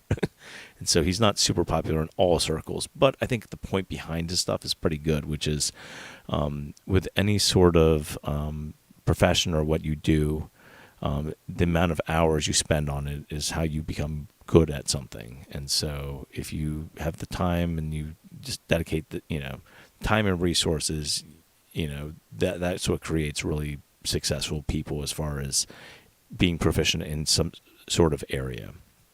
But his book basically covered, I think they had like a statistical anomaly where he noticed when he was at a Canadian like youth hockey thing and they had all the kids' birthdays listed out, he noticed that every single kid was basically born in like January through March. And there was like a couple outliers, but for the most part, every single kid was born in the same time frame. And he was like, well, that can't be a coincidence. And he started researching why that was. And it turned out because those kids were almost a full year older than their peers, they were often bigger, stronger than their peers because they're almost a full year older than them for the date, the cutoff date for the youth hockey. So those kids that were bigger, stronger, were more coordinated and got, in turn, better coaching because they got pushed up to like the all-star teams. And so by the time that they get to the NHL or whatever, and this happens in most sports, they basically are better coached, they've had better access to like all these things. And so they've gotten every advantage, whereas some of these kids that were born later in the year were not given those same advantages. So they had to overcome basically not having everything, kind of like handed to them. So really interesting book. If you get a chance to read it, it's called Outliers, A Story of Success. I think it's Malcolm something is the guy's name, but really, really interesting. All right. Is the options chain more stacked than it was in the September run? I'm going to be honest with you. At my work, I have the old September options chains, or you can go back in my DDs and you can take a look at them, because I was writing DDs back in, I think, September, October time frame on Aterian. So, and I would have broken down them. I'm not going to pull up them now, to be honest with you. I just don't remember off the top of my head. Is it Bajarkli or Bajarkai? But yeah, I was going to say you can go back in my Reddit history and go back to my early days of like Aterian stuff, and you can take a look at the options chains if you want. But I have all those at work right now, so I can't pull them up. All right. Thoughts on cannabis in general. I'd like to share a joint with you and talk about life. Yeah, I don't really smoke too much anymore. Every once. The problem is I usually, if I get really drunk, then I might sometimes smoke, and then I usually get the spins, and then I'm like, why did I do that? So it's been, it's not something I normally do. I'm a dad, I've got like a 1 and a 4-year-old that will be 2 and 5 this year, and I don't have a whole lot of opportunities to do stuff like that anymore. But how do you feel about people saying that there is a recession coming, Habibi? There is one coming. So here's the thing: like, they pumped out all this money, right? During, like, if we went to the SPY and we looked at it, like, they basically pumped trillions of dollars into the economy, and they knew that inflation was running hot, and they didn't do anything about it. So now you're going to get quantitative tightening. You're going to get a reduction of like all these, Fed programs that are basically pumping up this economy. They should have pulled back months ago. That's the honest truth. But this is what they do. They let it run way too hot. Then we go through a huge period of like downward pressure and inflation, and inflation's way worse than it has been in like 50 years. So, but I could have told you this was all going to happen. It was just a matter of when. And I figured it was going to start around February to March. And that's basically what happened. So, but yeah, the recession is going to come at some point. And, you have to figure out, great stocks. And this is where, like, in a down market or sideways down market, you have to find some really, really good winners in there that are going to be able to excel when their peers are kind of like stagnant. So That's important, and that's something that everyone should kind of learn and try to figure out where's the next stuff going to come from. Who are the up and comers that are going to be the ones that move really nicely, or like what industries are going to be the ones that benefit the most from kind of like a stagnant economy. Or like, think about this, like if you realized what was going on with the pandemic, and once you realized that things were going to shut down, the people that ran into Zoom were genius. Like, I have a friend that works for Zoom, and he basically was like, yeah, like all of a sudden what sucks is I think he missed the cutoff for like getting stocks issued to him on like entry. So like he was so bitter because that stock ran, and he would have had like something like 10,000 shares that they were just going to give him because he joined it right around like the IPO time. So anyway, but yeah, that's what you need to do, is find the next ones that are going to come up. And, I'll cover Aterian as long as it's, relevant and people are still interested in it. But, there are going to be other things that I'll eventually go and talk about, but it's just in the middle of all this right now. And, it's going through a very, very interesting time. So I'll continue to cover this stock pretty much exclusively just for now, and then as things kind of calm down at some point, we'll start, I'll start looking at different stocks that could be interesting in the future. So, all right, so quick, was it Kiwick or Quick 77? Do you think the shorts wouldn't? Hold on. Can you go to TD and explain accumulation and distribution?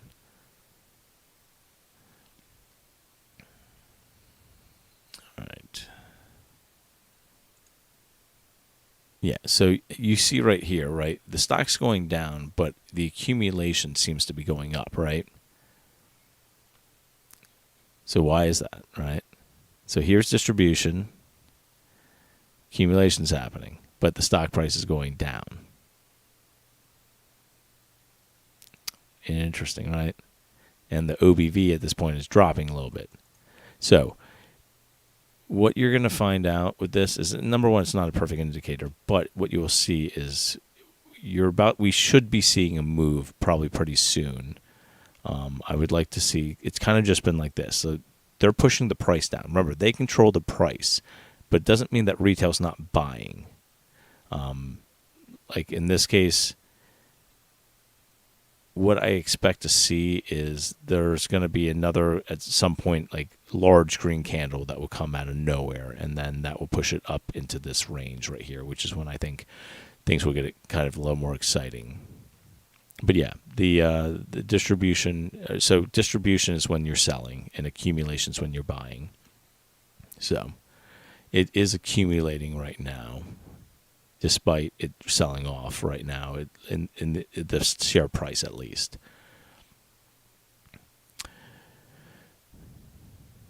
Wouldn't want to take a crack at you? Oh, why do you think the shorts wouldn't want to take a crack at me? I mean, I'm sure they'd love to smack me around. Like, I mean, if, like, number one, there's a reason why I'm anonymous. Like, if I was in this for fame, or like, like I'm just, I'm a normal guy.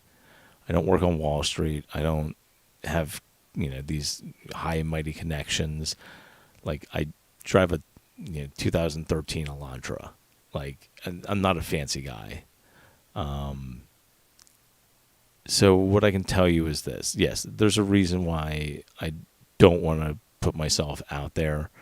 And it's because, I've got a family, a young family, and, I'm sure this is going to be something that will eventually probably cost these shorts a large amount of money.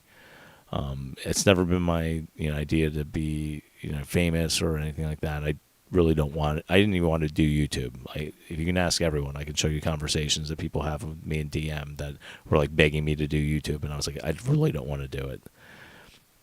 But I promised people that I would at least attempt to try to help out explain what all my DDs meant. And so that's how this all started.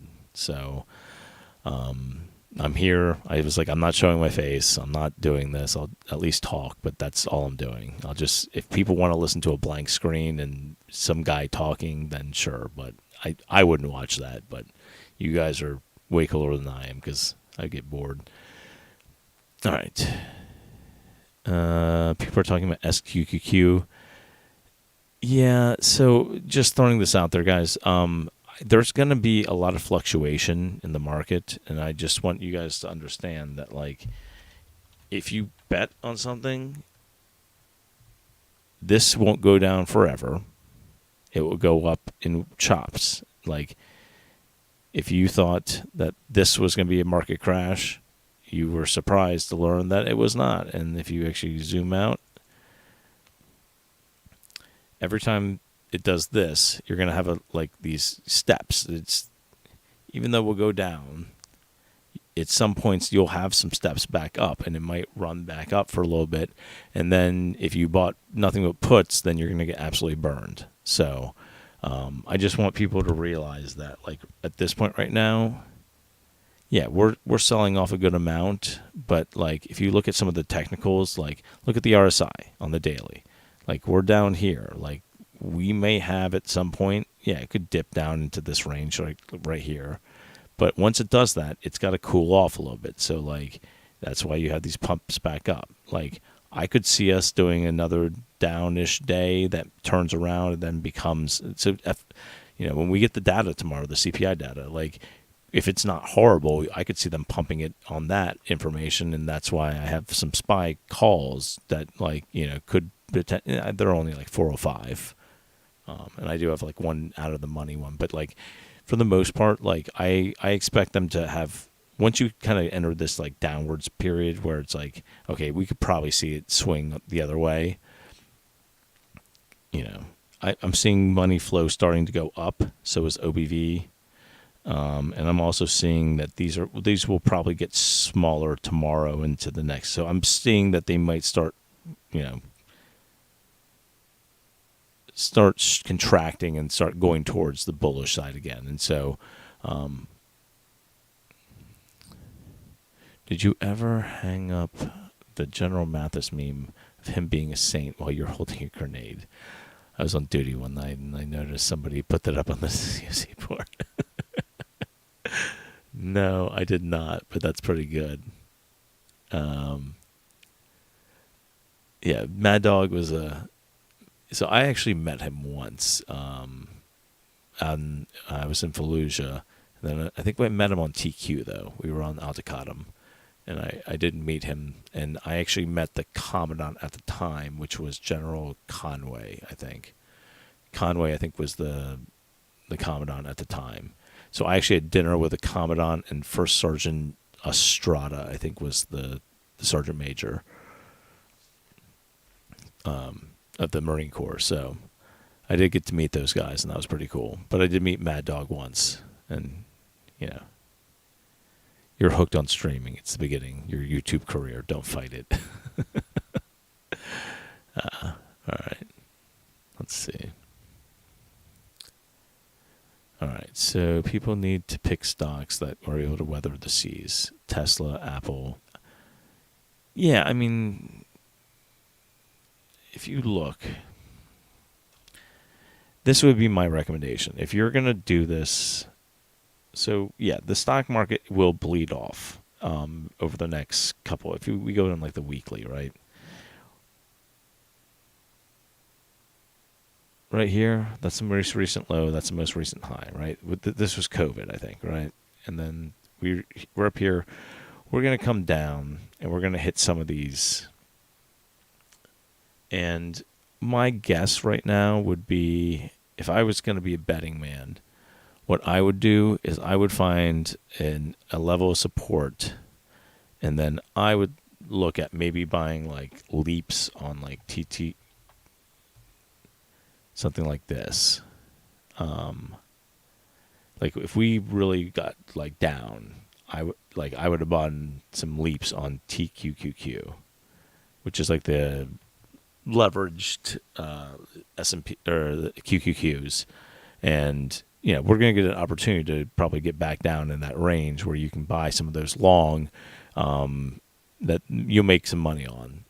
That's one thing I could, look at doing. And if we really do have like a major meltdown, like, I mean, you can play some VIX stuff, but like, it's not going to work on, I need to go to like, I don't recommend any of this. Hey, let me put this out there. Let me put a disclaimer right now. Do not buy and hold UVXY. UVXY is a very specific tool that measures the M1 and M2, which are the month 1 and month 2 VIX futures. It does not directly correlate with the SPY and the inverse of it, which is the VIX, the volatility index. If you wonder why the VIX is rising and the UVXY is not rising at times, it's because it follows the M1 and M2 futures. So that's something very important to understand about UVXY. It's basically predicting large scale like crashes and like, so let me just show you on the daily, right? All right, so let's, what year is this? That's 21, right? Okay. See how it's just constantly going down? It's because it decays. So you don't want to hold this long term.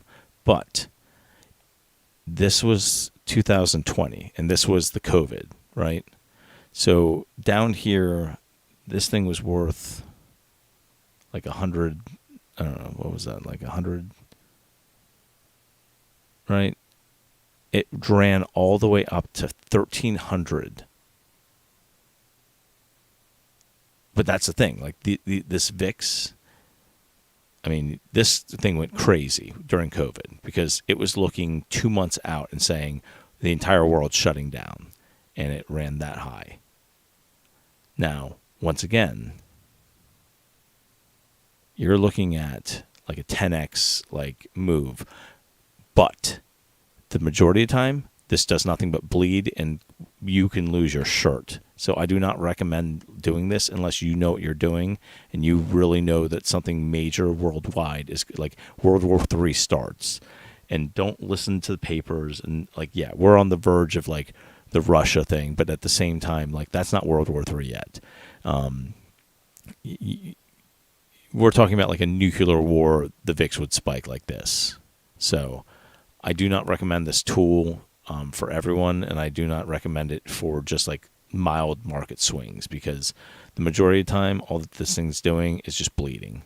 You might have a couple, and this is during volatile times. Like this is the 4 hour during a war with a recession going or possible recession going on in the future.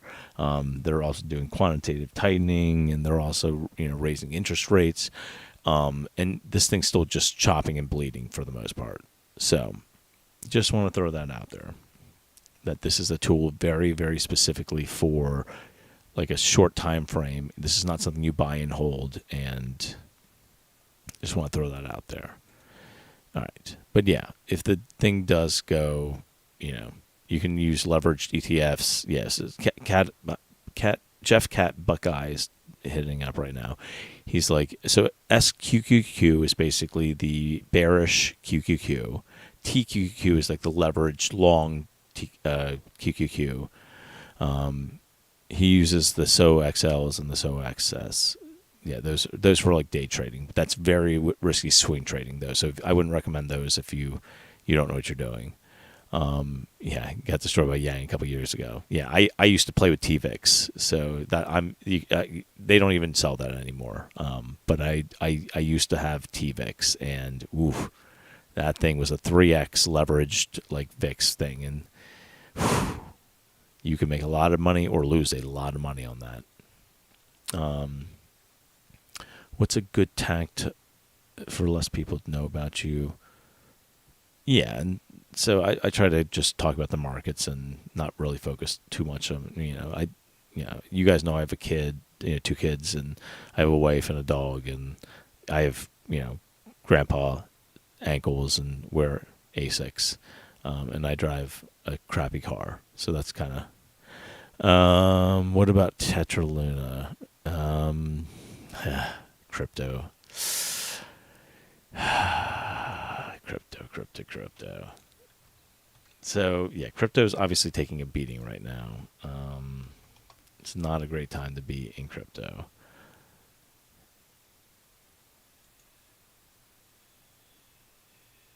Yeah, I'm just pulling up. I haven't looked at the chart on it, but so it so it crashed hard.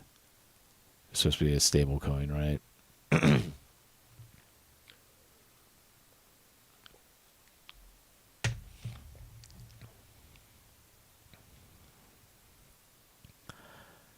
Whoa. Yeah. I'm just reading the Bloomberg article on it, but yeah, I'm not going to go into crypto right now because it's supposed to be, I'm going to wrapping up the night, but yeah, Bitcoin, Tetraluna. So here's my thing on crypto. I think in moderation it's fine. I think it's a good supplement, but you have to realize that the smart money is pumping in and out of those things for liquidity reasons, and so you have to really be careful to take profits where you are, or if you're long, you just stay long. You average down when it crashes, and you just play that game. If you're not swinging it, or if you are swinging it, I mean, I have friends that swing crypto, and they swear by it. I personally, I'm typically more of like a buy and hold guy, because I think picking up pennies on the railroad track when the train's coming sometimes is not the best strategy for everyone, and I don't particularly like it.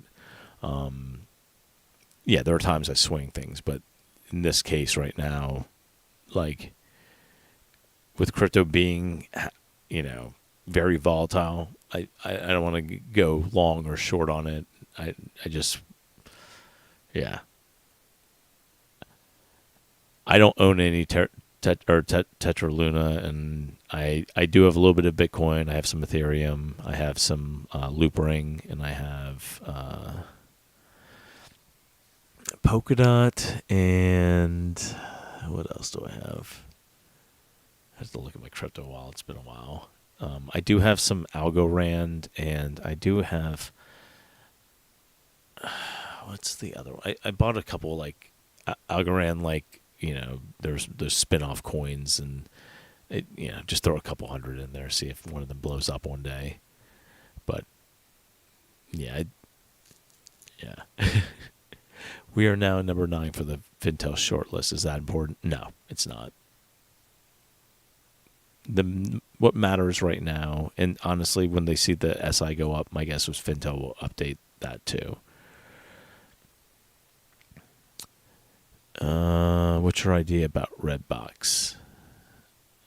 Let me see what Redbox looks like now. I'll do like a couple more questions, but I'm going to have to jump off of here because I need to go to bed. So let's take a look at Vortex real quick. Redbox.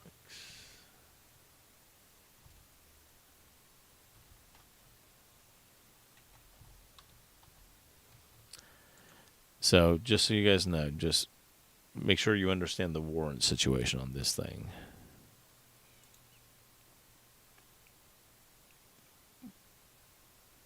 All right, so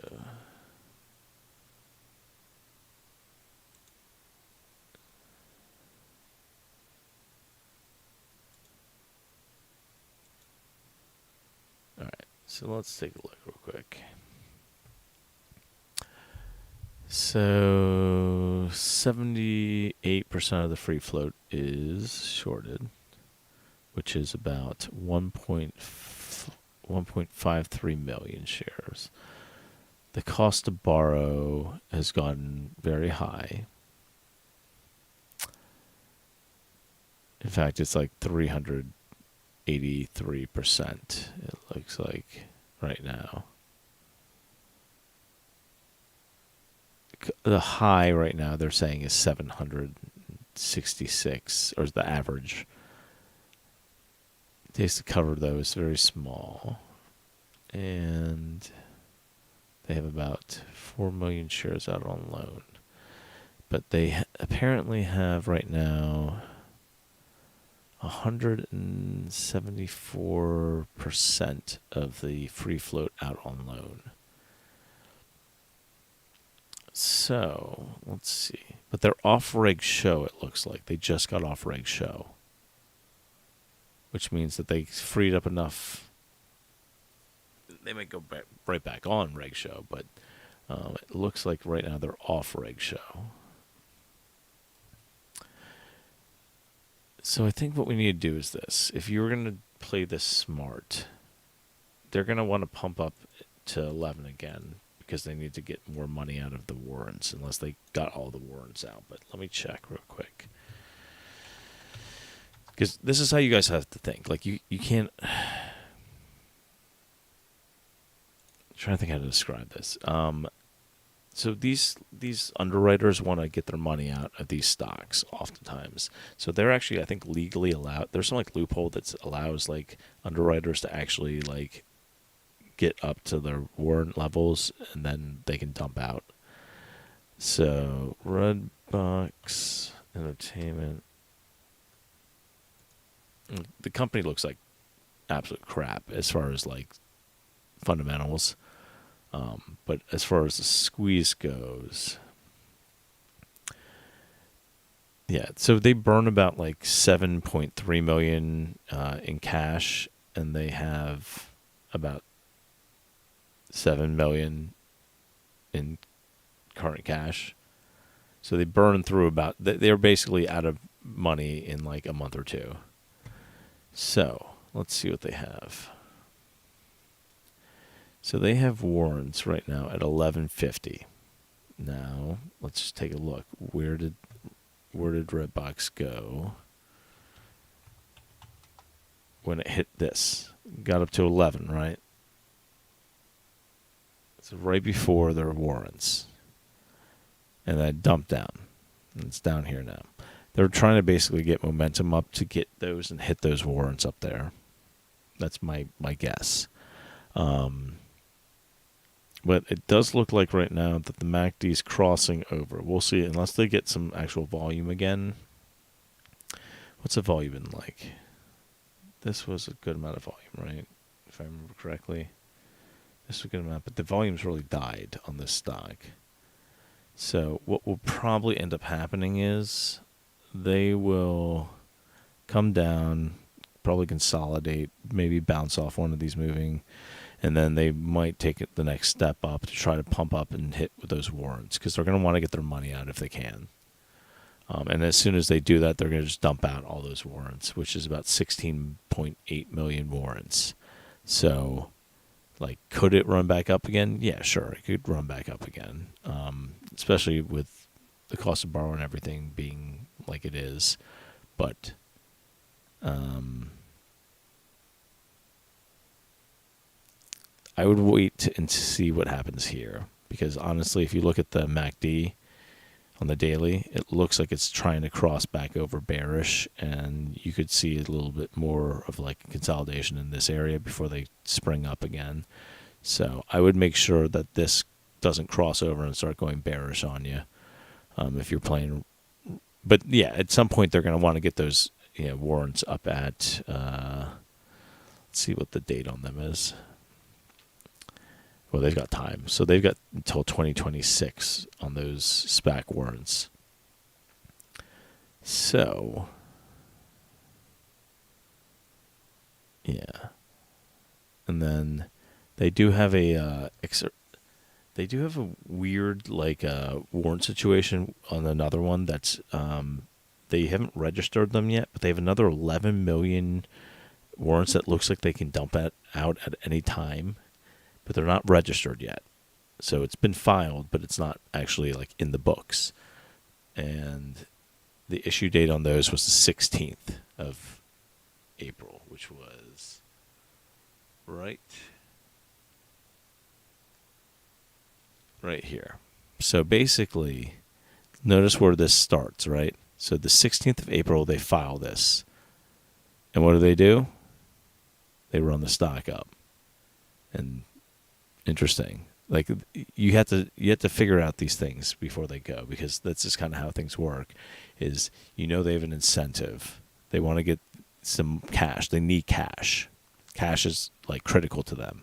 So how do you get cash? Well, if they can pump it up to pull some cash out of the warrants, that'd be one way. Or they're going to have to use some of this like lender warrants, which don't have any attached price. So what they'll do is they'll try to pump up the stock. They'll get retail to FOMO in, and then they'll dump out on them, and then bring the stock back down. So, but yeah, the short interest on Redbox, or at least from what I'm seeing, is not 500%. It's like 78%. So,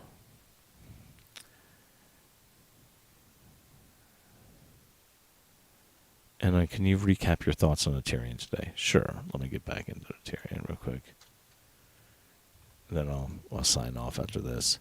Yeah, so I thought that today was going to be worse, to be honest with you. So if we went through and broke it down into like a 5-minute real quick. So we're in the loading zone. This was the day before, right? We finish at 4, and then we just get nailed in the after hours, right? They get everyone all worried. Everyone thinks it's going to dump, and it really just went kind of like sideways, upwards a little bit for the day.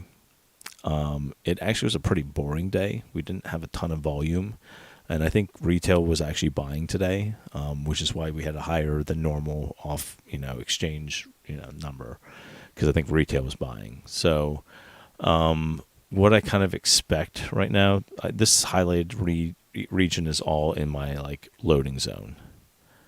So what I expect to see is, I expect them to try to push it down tomorrow and maybe hit this 292 level, which is like a strong support in the past, and see if they can, at some point get it down there. They may hold it there for, this is a Wednesday? This is a Thursday. So you might see some upward movement by the end of the day here, or maybe in the beginning of the day. Sometime in this day, I would expect to see a little bit of movement. This is me just guessing, obviously. I don't have any like proof of this stuff. It's just my thoughts. But I think that would be a very interesting thing to see, is like maybe slump down, pick back up a little bit, and then Friday fight for either 350 or maybe even 4 if we're lucky. But we'll see. The NASDAQ.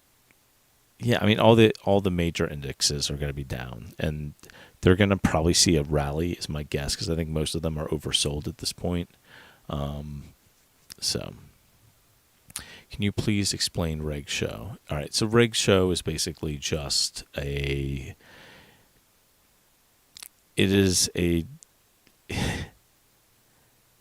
funny, like, you go through and I write about it all day long and just assume everyone knows. So it's when I think it's 0.5% of the float does not deliver. And failure to deliver is the first part that you have to understand about Reg Show. So Reg Show basically is a list of stocks that had all the same characteristics. I think it's 10,000 shares or 0.5% of the float does not deliver. What failures to delivers actually means that one side of the transaction did not deliver what they were supposed to.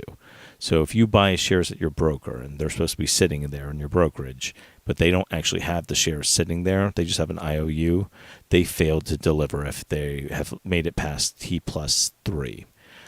If you are, for example, shorting a stock, you are supposed to locate those shares before you short them. If you do not do that, that's called naked shorting.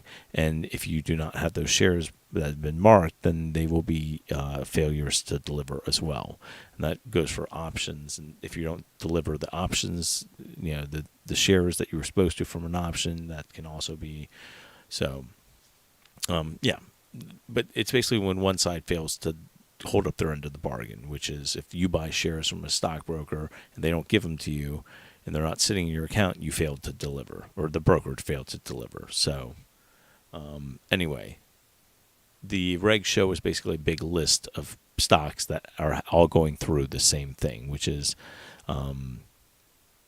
they had a certain percentage of the stuff not deliver, and so now they're on like the SEC naughty list. These shorts and brokers and stuff like that. So, crappy car, like it's good fuel economy. Yeah.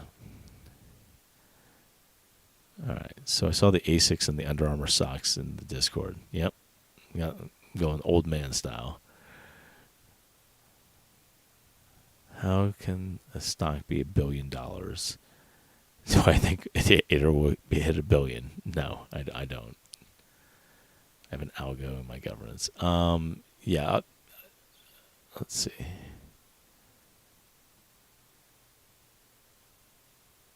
Yeah, I admit I don't know a ton about Terra, so you say it's a major discount.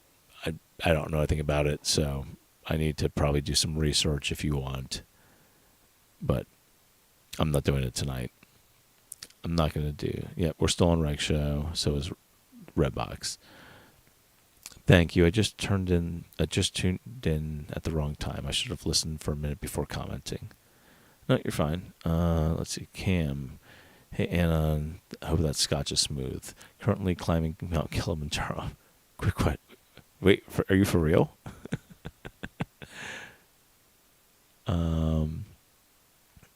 Are you really at the moment climbing Kilimanjaro like this second while you're listening to me? Because that'd be pretty wild if you are. Take a picture for the Discord while you're up there and post it in there. When are Canadians going to be able to pay by Visa for Patreon? You guys can't? I didn't know that. I don't know. I guess I just assumed everybody was able to pay on there. I never actually looked into it, to be honest with you.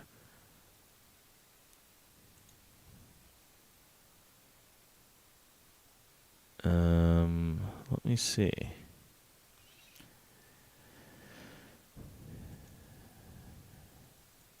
Yeah, I don't know a ton about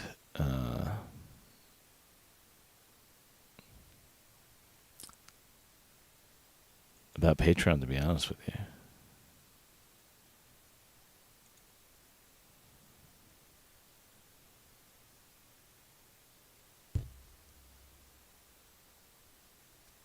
All right. Let's see. Yeah, I don't see any sort of control on my side for that, so that might be a question I have to ask Patreon. If not, then I might have to find another, thing. I guess I could start something on YouTube, but I don't know how much they take compared to Patreon, but it's easier to do than I could always start something on YouTube. They basically asked me, they're like, do you want to start a YouTube community and you can have different tiers? And I was like, I don't know. But good. Some people, if their aggregate fails to deliver 10,000 shares or it's like 0.5 or something like that. Yeah, it has to be 5 consecutive days, and then at that point, yeah.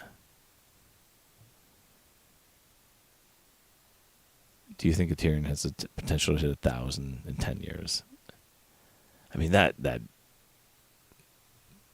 would be a stretch, to be honest with you. Like, Aterian would have to raise a ton of money and then get tons and tons of different product under their belts. I mean, it could happen. It's not impossible, but probable. I don't know. I mean, it's gonna be a bear market for a while. Probably 3-4 years. Maybe not that long, but maybe 2-3 years. Kind of sideways down trading, and then they're going to find their niche in there that they can make some good money on stuff. So let's see. I just got my Patreon set up. You can have a YouTube membership. Yeah, if you're having trouble with the Patreon, let me know, and maybe I'll start the YouTube thing. But Chris wrote, life is like a mountain. It's hard to climb, but worth the amazing view from the top. On that note, everyone, I'm going to go ahead and go night-night, like my daughter says, and go night-night. I'm going to link the Discord. So if you've listened through all this time and you have any interest in joining us, there's a lot of really smart people in there. They can help you out with learning stuff. I'm in there. And John, two to 4 years for this thing to pop? No. I mean, somebody was asking me about, can it go to 1,000? And so I said that would take probably many, many years for that to happen. But I would actually expect the stock to move in the next couple weeks, because just based off everything I know about FTDs and kind of overall how the market works, mechanics of this, it's going to move in some ways pretty decently. Thanks for everything. Thanks, Chocolate Sauce. Dustin says they take about half of the profits. It seems really high. Doesn't sound very good. But whatever. I guess it is what it is. All right. Well, you guys have a wonderful evening, and then I will link the Patreon if you want. If some people said that I guess they can't use Visa on it. I don't know why that is, but I guess I could ask them. I don't know a whole lot about Patreon besides the fact that I just set it up and I still have like default stuff up. But if anyone's interested, the goal eventually is just to be supplementing my income enough where I can switch careers and do this full time. So there it is. And everyone have an awesome evening, and then I'll see you guys tomorrow, pre-market.